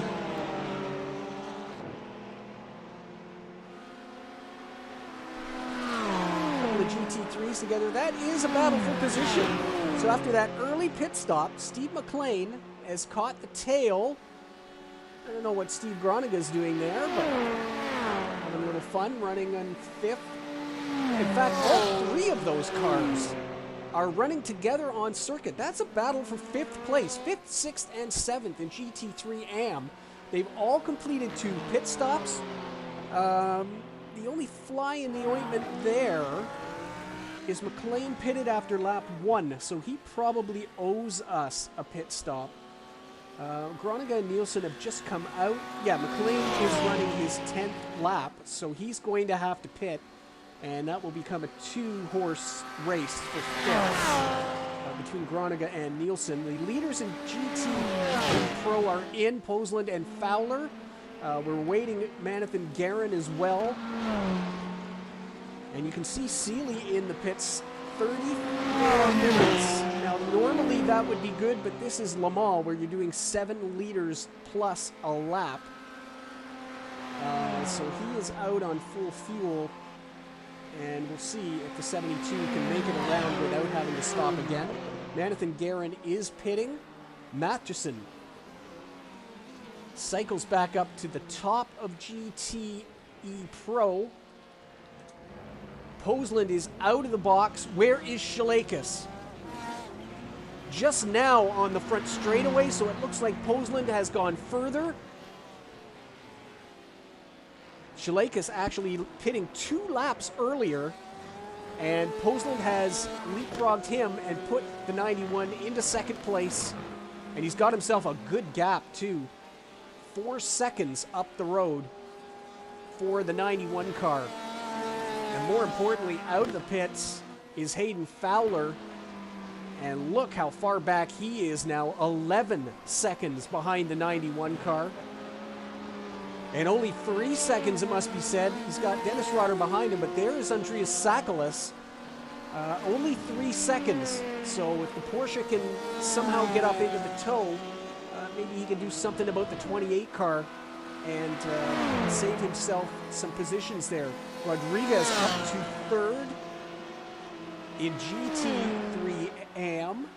Rowan Kelly is in the pits. And so the rookie in his debut getting himself a podium position here. Wally leads from Spammers, only 10 seconds back.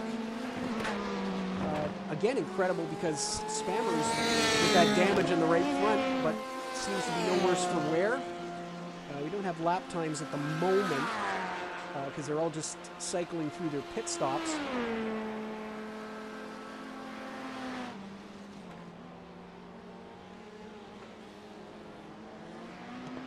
As this has become the battle on track, we're watching there John Nielsen and Steve Groninga. Steve pulling away there.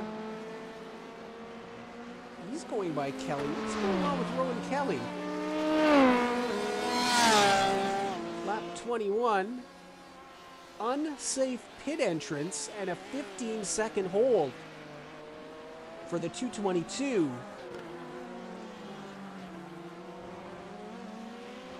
So Rowan Kelly, after having a great day in podium spots, has dropped all the way down to 6th and is still sitting on pit road.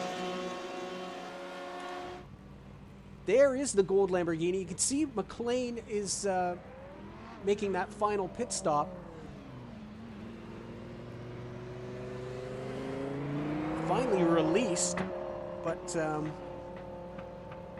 kind of a weird getaway there for the 222. But Rowan back on track, running in 6th place now, ahead of Steve McLean. That they were together. Steve still on the lead lap in GT3, despite the extra stop he's had to make. But that's a shame. A good race kind of gone away there for Rowan with a 15-second stop and go. And we are hearing that we thought he left the pits a little weird. He didn't have the limiter on, and he's got a speeding in the pits penalty as well. So he's going to have to come back in for a 15-second stop again. So it's all gone south for the 222, and that may actually bring Steve McLean back into it and give him something to race for here. As the 27 is out of the pits, he's good to go to the end of the race, fuel only. And we'll see where that cycles through when Kelly comes around and serves his pit stop. Kelly right now in the first chicane. McLean 10 seconds behind him. So he's going to leapfrog. McLean is going to get that 6th place. So bad to worse for Rowan Kelly. Andre Schwartz continues to try and close in on his countryman in the 473. That's a 2-second gap in the closest battle on circuit at the moment. Jen McDonald continues to run in 3rd. And the Unleashed teammates are 7 seconds apart, almost 8 seconds now. Roder has extended that gap. You can see there must have been traffic involved on the last time around. As a 30.9 for Roder, that's pretty standard, especially with the tires wearing and the temperature going up, but a 33.1 for Brommel, and that is not characteristic. So I'm going to guess that there was some traffic at a bad spot for the 4 car.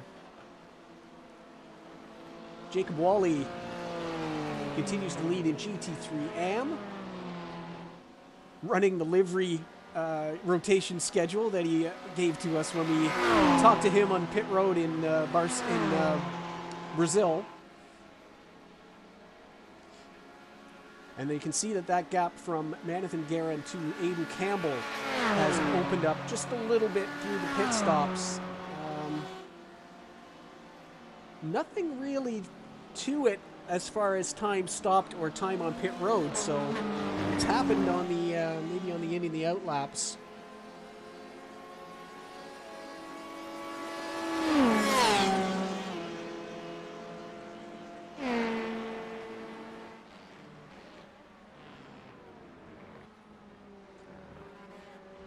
Just getting an update from the Unleashed pits here as our pit reporters are working hard today.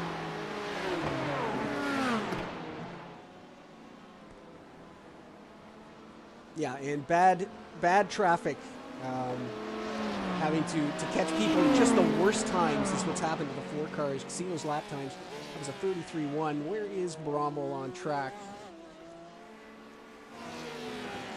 There he is here. He's just coming down to Indianapolis. So he's come through the front end of the GTE Pro class in the last lap and a half.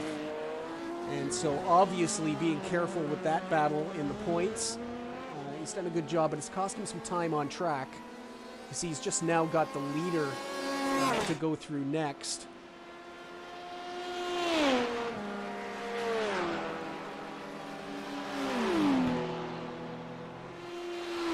Jacob Wally continues to lead. He's extended the gap to 13. We saw that as low as 10 seconds after the pit stops to Jan Spammers. But as the lap times start to update, Wally actually has is again catching a car right in the Porsche curves. He tried to do the outside move, but it looked a little wild there, and Thomas had to back out of it.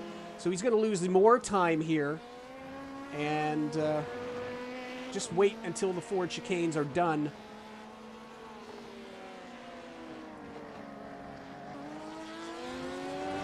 So a 30.2 for Roder that time around, and it is a 33.3 for Brummel. So another 3 seconds lost. And that gap balloons to 10.3 seconds in LMP2.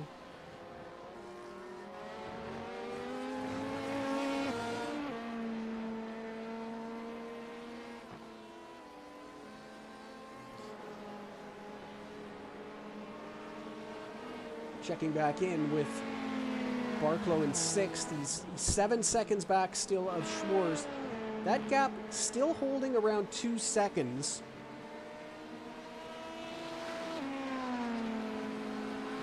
Schwarz to Schlabs. And there they are.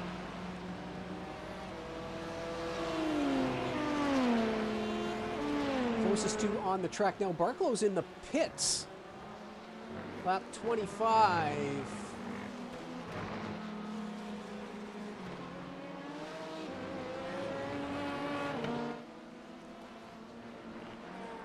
I don't see anything on the screens. Why is Clayton Barklow in the pits for a third stop? He's stopping in the pits.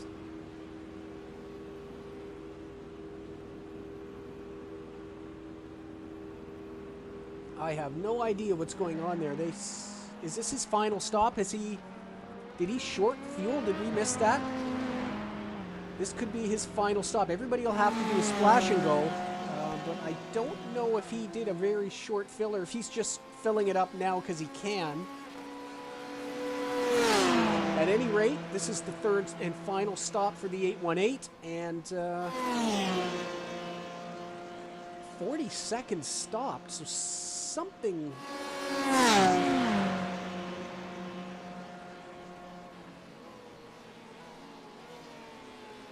That's very strange because I don't have any penalties on the board and I didn't see any damage.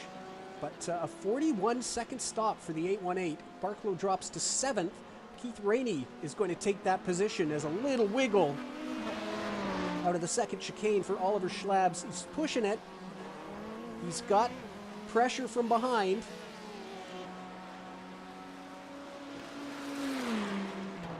We finally get a nice shot of the 717 coming through Mulsanne under control. Sorry, Andreas. There's Aiden Campbell there. You see Manathan Guerin up there. That gap continues to just squeak further and further apart. It was a 51-0 last time around to a 51-2 for the 23 car. So Manathan Guerin seeming to be able to open that up just a little bit. Barklow back on circuit. He should be, well, good to go to the end of the race. We don't know if the 72 car is. They both made 3 pit stops.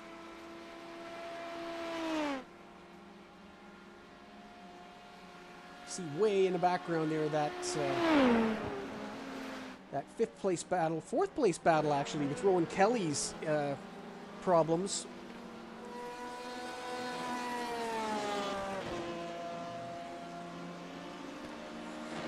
And And yeah, John Nielsen now in 5th, Steve Groningen in 4th. That gap 3 seconds between those two.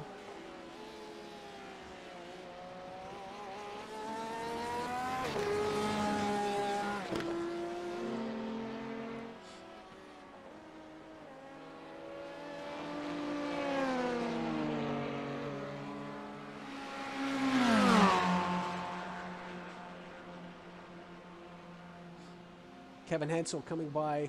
Okay, we've got pit stops now. 3rd pit stop for Jen McDonald. She's in the pits. The championship leader in GTE Pro is in for a 3rd pit stop. What's going on with the 717? We can get somebody to let us know. Why is Andreas Sakalas on pit road? There he is. It's a stop. It's a very short stop, 6.7 seconds. And he comes out with just under 22 minutes to go. And where does this leave him? That's the GT3 leader going by. Sakalas in 7th place now.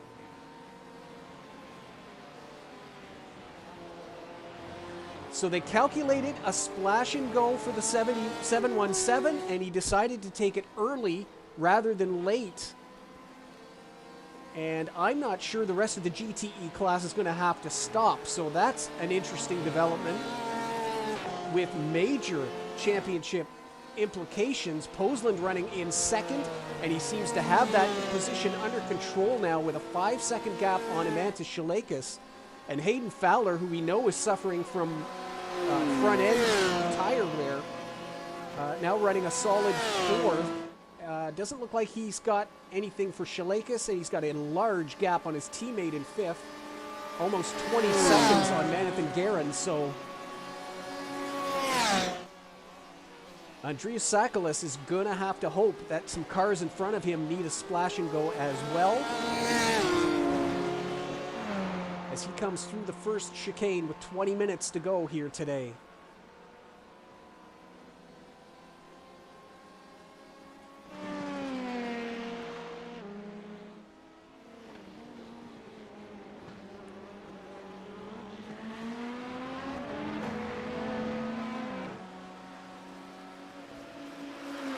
Schlabs and Andreas Schwarz out of Mulsanne, and they continue that battle. 2 seconds the gap.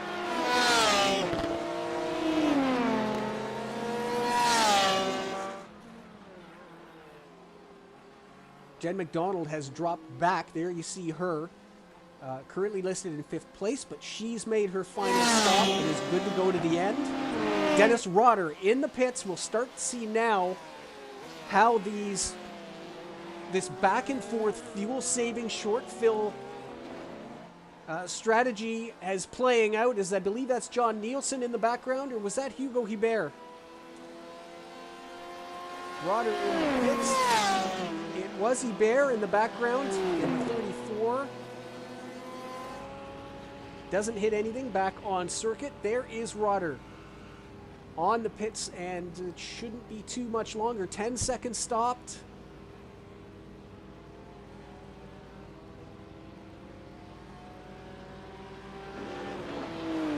He drops the clutch, 20.8 seconds worth of fuel. And we'll see how that cycles through. Schlabs is in next. Schwarz will stay on circuit.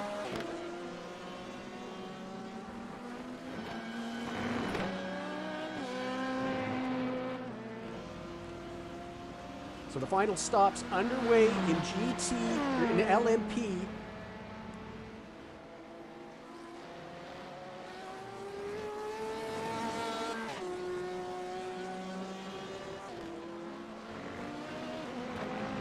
Imagine around the same amount of time. No LMP cars have taken tires in this race.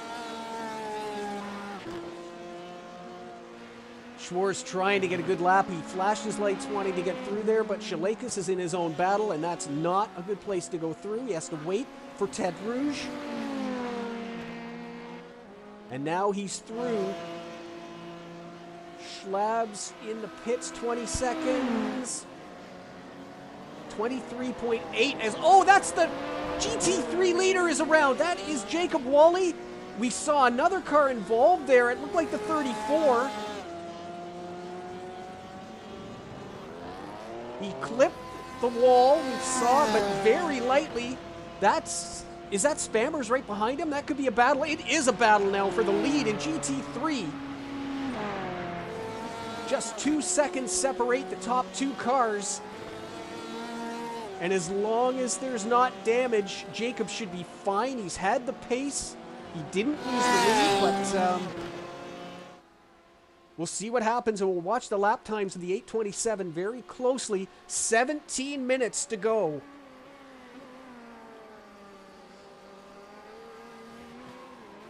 We'll get a replay of what happened there. He's behind the 34, flashing his lights, but oh, and he's off again. He clips, and I'm not sure if that spooked Jacob. He was already maybe a little upset. Maybe the 34 came in a little hot, but went around on his own. It wasn't contact.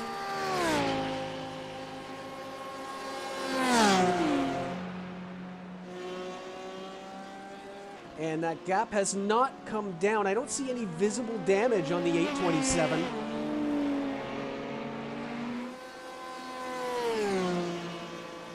But we'll see. His lap time here will probably be compromised because he would have been over the line as he was spinning there, or at least recovering. But we'll watch that gap. 2.6 seconds to Jan Spammers, who's got a shot at a victory here. You know, he's had troubles of his own. Brommel's in the pits.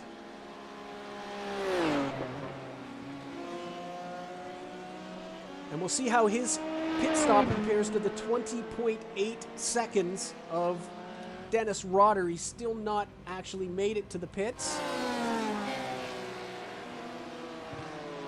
Yori Matchison is in the Porsche curves. The big question in GTE Pro, which I honestly didn't have on my mind until we saw Sakalis come down, who else will need to make a splash and dash to make it to the finish in GTE Pro? Rotter is through. Brommel's stop should be shorter. He's still stopped though. 21 seconds, so he has to take more fuel than Rotter did. So we'll get a run down to the pits to see if we can find out how this is played out for the 011 and the 4.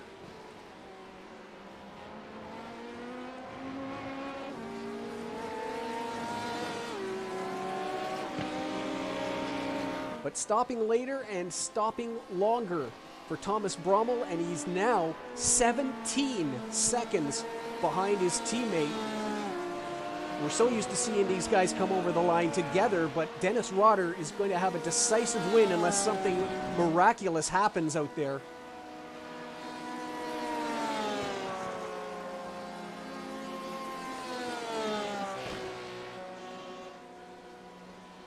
Clayton Barklow tailing the 34 of Hugo Hubert, who is not really sure how to judge. There was obviously no contact, and I mean, Hugo made a pass into the Porsche curves, which is fine. We caught the tail end of it, so we're not really sure how it affected the 827. But Jacob spun on his own, exiting the corners, with the 34 having more fun on the exit. I think he was trying to just get out of the way. He made the pass and trying to get out of the way.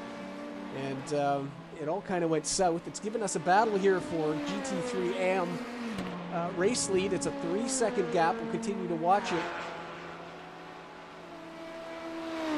As, yeah, we still have LMPs owing us pit stops. The order's all messed up. The leaders have completed. And it looks like Rotter is going to win that battle. And we hear from the 4 pits that their calculator has given them an extra lap of fuel for safety that they don't need. So that's why he was stopped longer than Dennis. And he's going to be able to do burnouts on the cooldown lap because he's got an extra 7 liters of fuel that he's not going to need. Schwarz is up in third place, but he owes us a pit stop. McDonald and Schlabs from behind have already stopped till the end. Rainey also owes us a pit stop. Barklow should be good to go. And Seeley we don't know about, but he's so far back and saving fuel. 32.8 last time around was quicker than Rainey, but we'll see what happens. We're told from the 72 pit they are a lap short, so he's either got to pull it off the track and save everything, or he's going to have to come in for a splash and go.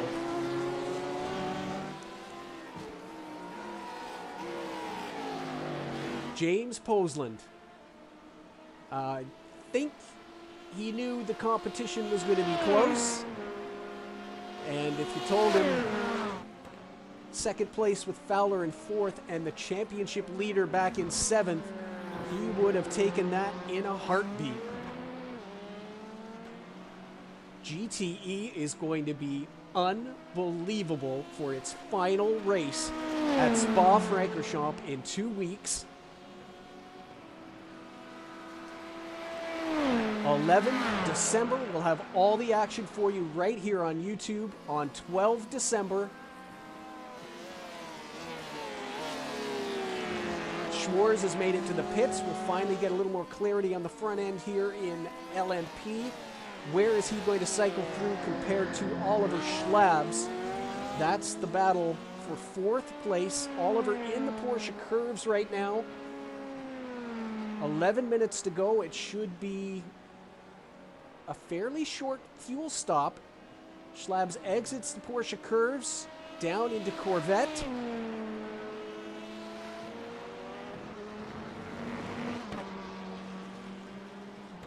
$16 stopped, 17, 18, 19.8 seconds, and out is the 204 car.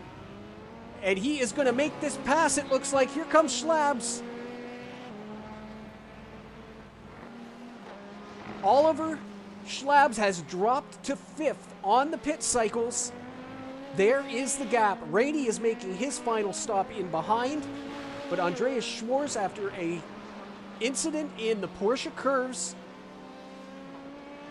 he has recovered back to fourth place. Barklow will move back into sixth with Rainey in the pits for his final splash and go. The LMPs are now complete. They will race to the end with 10 minutes to go at Le Mans.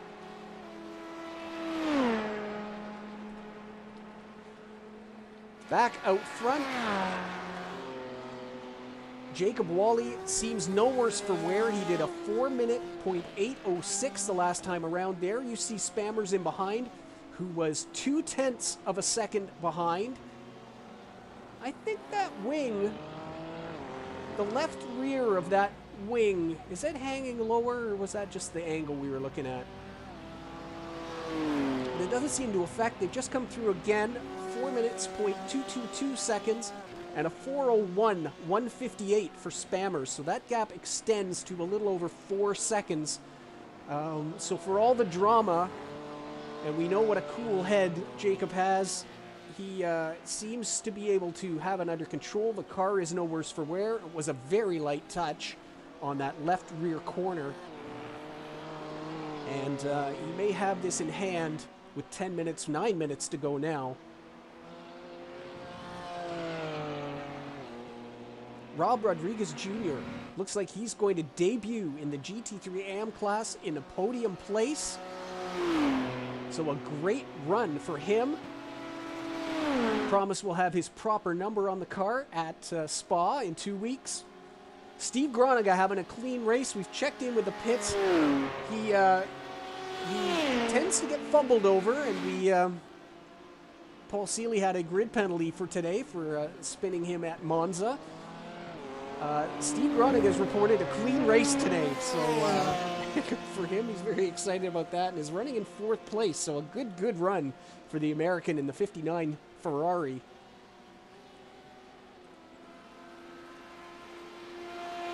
John Nielsen is going to put home a top 5, and that is a great result. I'm just going to look back through John's season. He had a top 5 at Sebring as well. That was the last race he ran in. So looking to match that here today. Andreas Schwarz getting it done on pit road. He was stopped 5 seconds less than Oliver Schlabs by pitting later. How much later? 2 laps later than Oliver. That's 14 liters of fuel. And he has leapfrogged Oliver, who's right there. I mean, this battle isn't over yet, but that position for the moment belongs to Schwarz. And to Shalakas there. What a great run he's had today. Right up in the point, in the podium fight. And looking very strong. He has a 12-second lead now over Hayden Fowler. So Amantis looking like he's on pace for a podium here.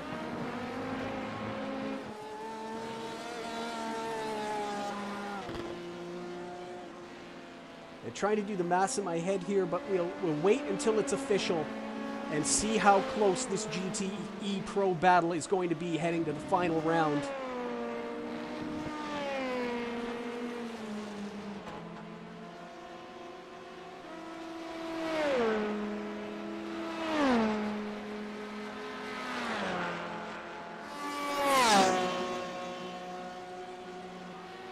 Oliver looks like he has something here.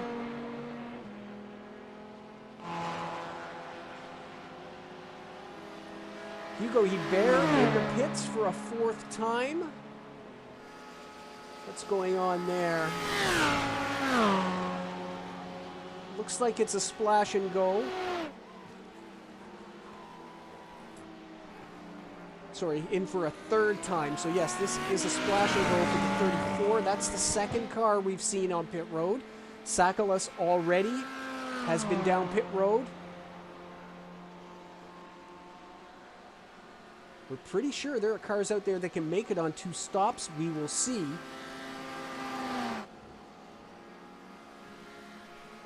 Certainly Andreas is hoping, because 7th place is not a good place for him in this championship battle. We'll see what happens.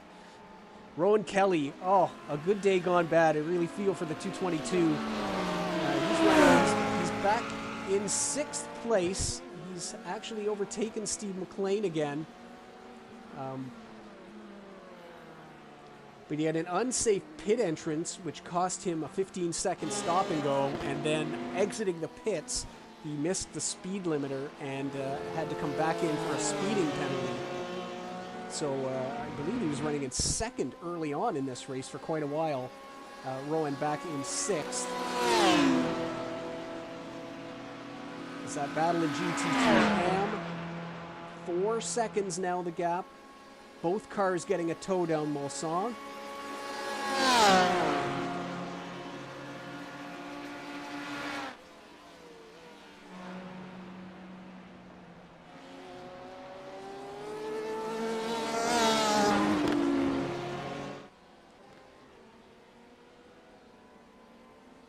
As we come into the last 5 minutes here at Le Mans, race 7 of 8.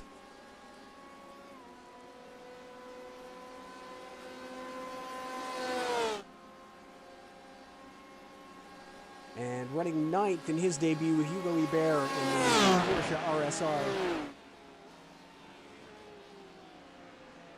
He looked competitive early, but the 34 car took tires on his first pit stop. And that has been the difference for him. He dropped down the field. Sakalas off at Indy.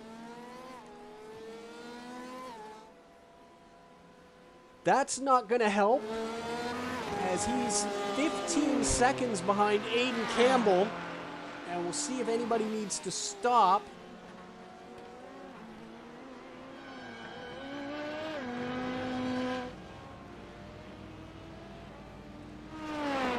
What happened to Andreas Sakalas? Oh, big lockup. And he has kissed that barrier just a touch. Not too much, though. I think he might have got away with that. Aiden Campbell in the pits. So that is good news for Andreas Sakalas. And Shilakis from third place is also in the pits in front of him. Jaden Maneth and Guerin up to fourth. And how is Sakalas going to benefit from this? He's just now coming out of the Ford chicanes. Campbell not even in his pit box yet. Shilakis has made it out. He's in fifth. Sakalas will be promoted to sixth place. Aiden Campbell falls to seventh. And that is free points for the championship leader, and everything is welcome at this point.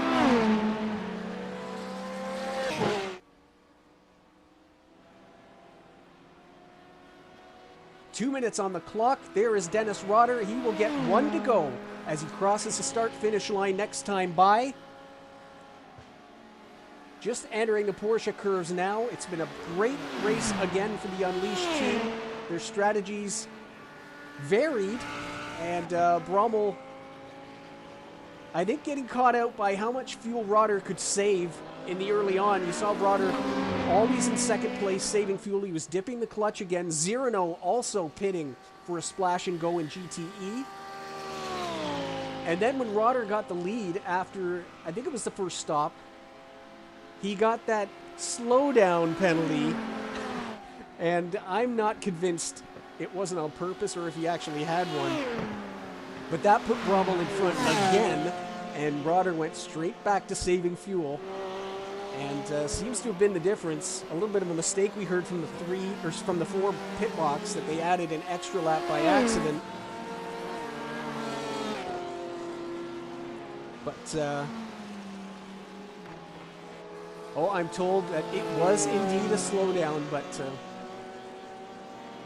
I think that worked out to Rotter's benefit, being in second place, and he now has a 20-second lead. Brommel has shut it down as we're on the final lap here at Le Mans.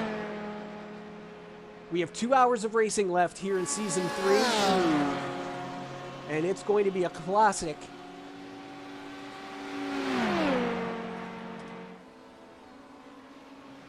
This is the only battle on circuit, and they'll have 1 lap to sort it out. Oliver Schlab's trying to get himself back in front of Andreas Schwarz. He's really getting close here. They'll take the 1 to go. And we could have a run down for a battle for fourth, right to the checkered flag. Up front, it's Dennis Rotter. And he is going to pass the GT3 leader right there. You see Jacob Wally. That's going to take a race off a lap off their race. Barklow back in the pits. And he's had a drive-through for incident limits. And he's also added an unsafe pit entrance. So he's got a 15-second hold as well. There he is on the pit box. And this may give Keith Rainey 6th place. So it looks like they're going to cross the line. LMP, GT3, and then GTE. Into the first chicane comes the battle for fourth. Rainey does get 6th place as Barklow is still on pit road.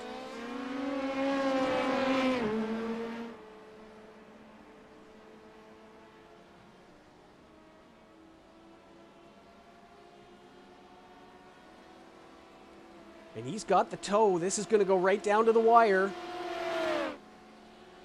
Schlabs to the inside. He tries to get squeezed down, but he's going to make that move into the second chicane. Deep on the brakes is... He's missed the chicane. That'll be a slowdown. Oliver Schlabs will take 4th place in LMP.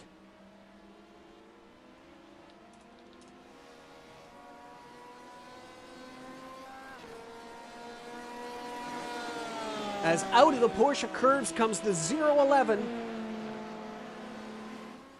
Another perfect day for the German. And he will win at Le Mans.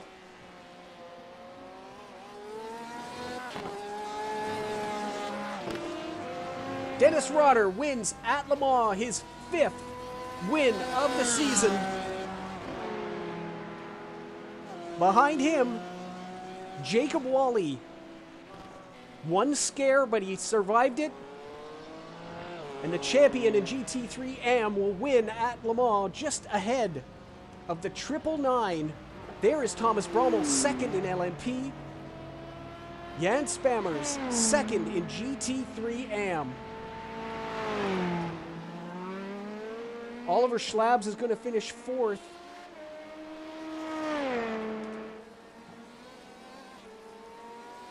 The only thing left to decide is GTE Pro. There is your leader, Yuri Matchison, having a great race today. He's going to collect 38 points and move himself well up into the standings.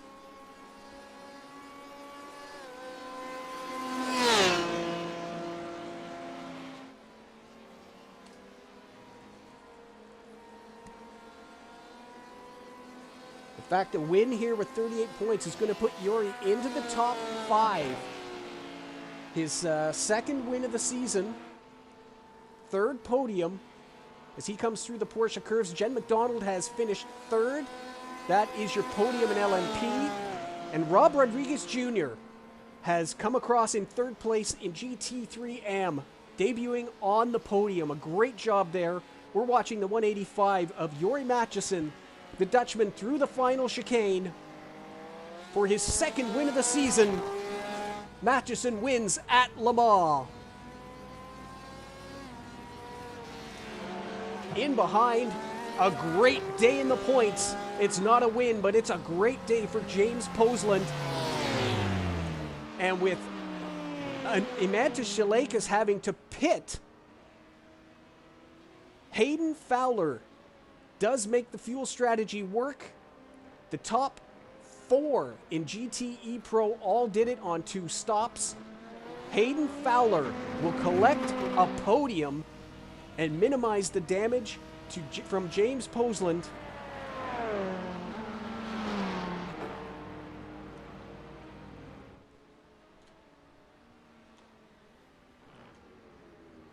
So here are your race results. LMP, Dennis Rotter, Thomas Brommel, and Jennifer McDonald are your podium. Oliver Schlabs does make the pass on the last lap to finish 4th ahead of Andreas Schwarz. Keith Rainey and Clayton Barklow 7th. Paul Seeley finishes in 8th.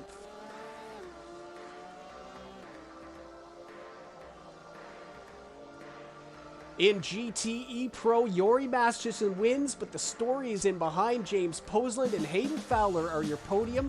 Jaden Manathan Guerin also made it on 2 stops to finish 4th. Imantas Shalakas finishes ahead of his countryman, Andreas Sakalas, who is 6th.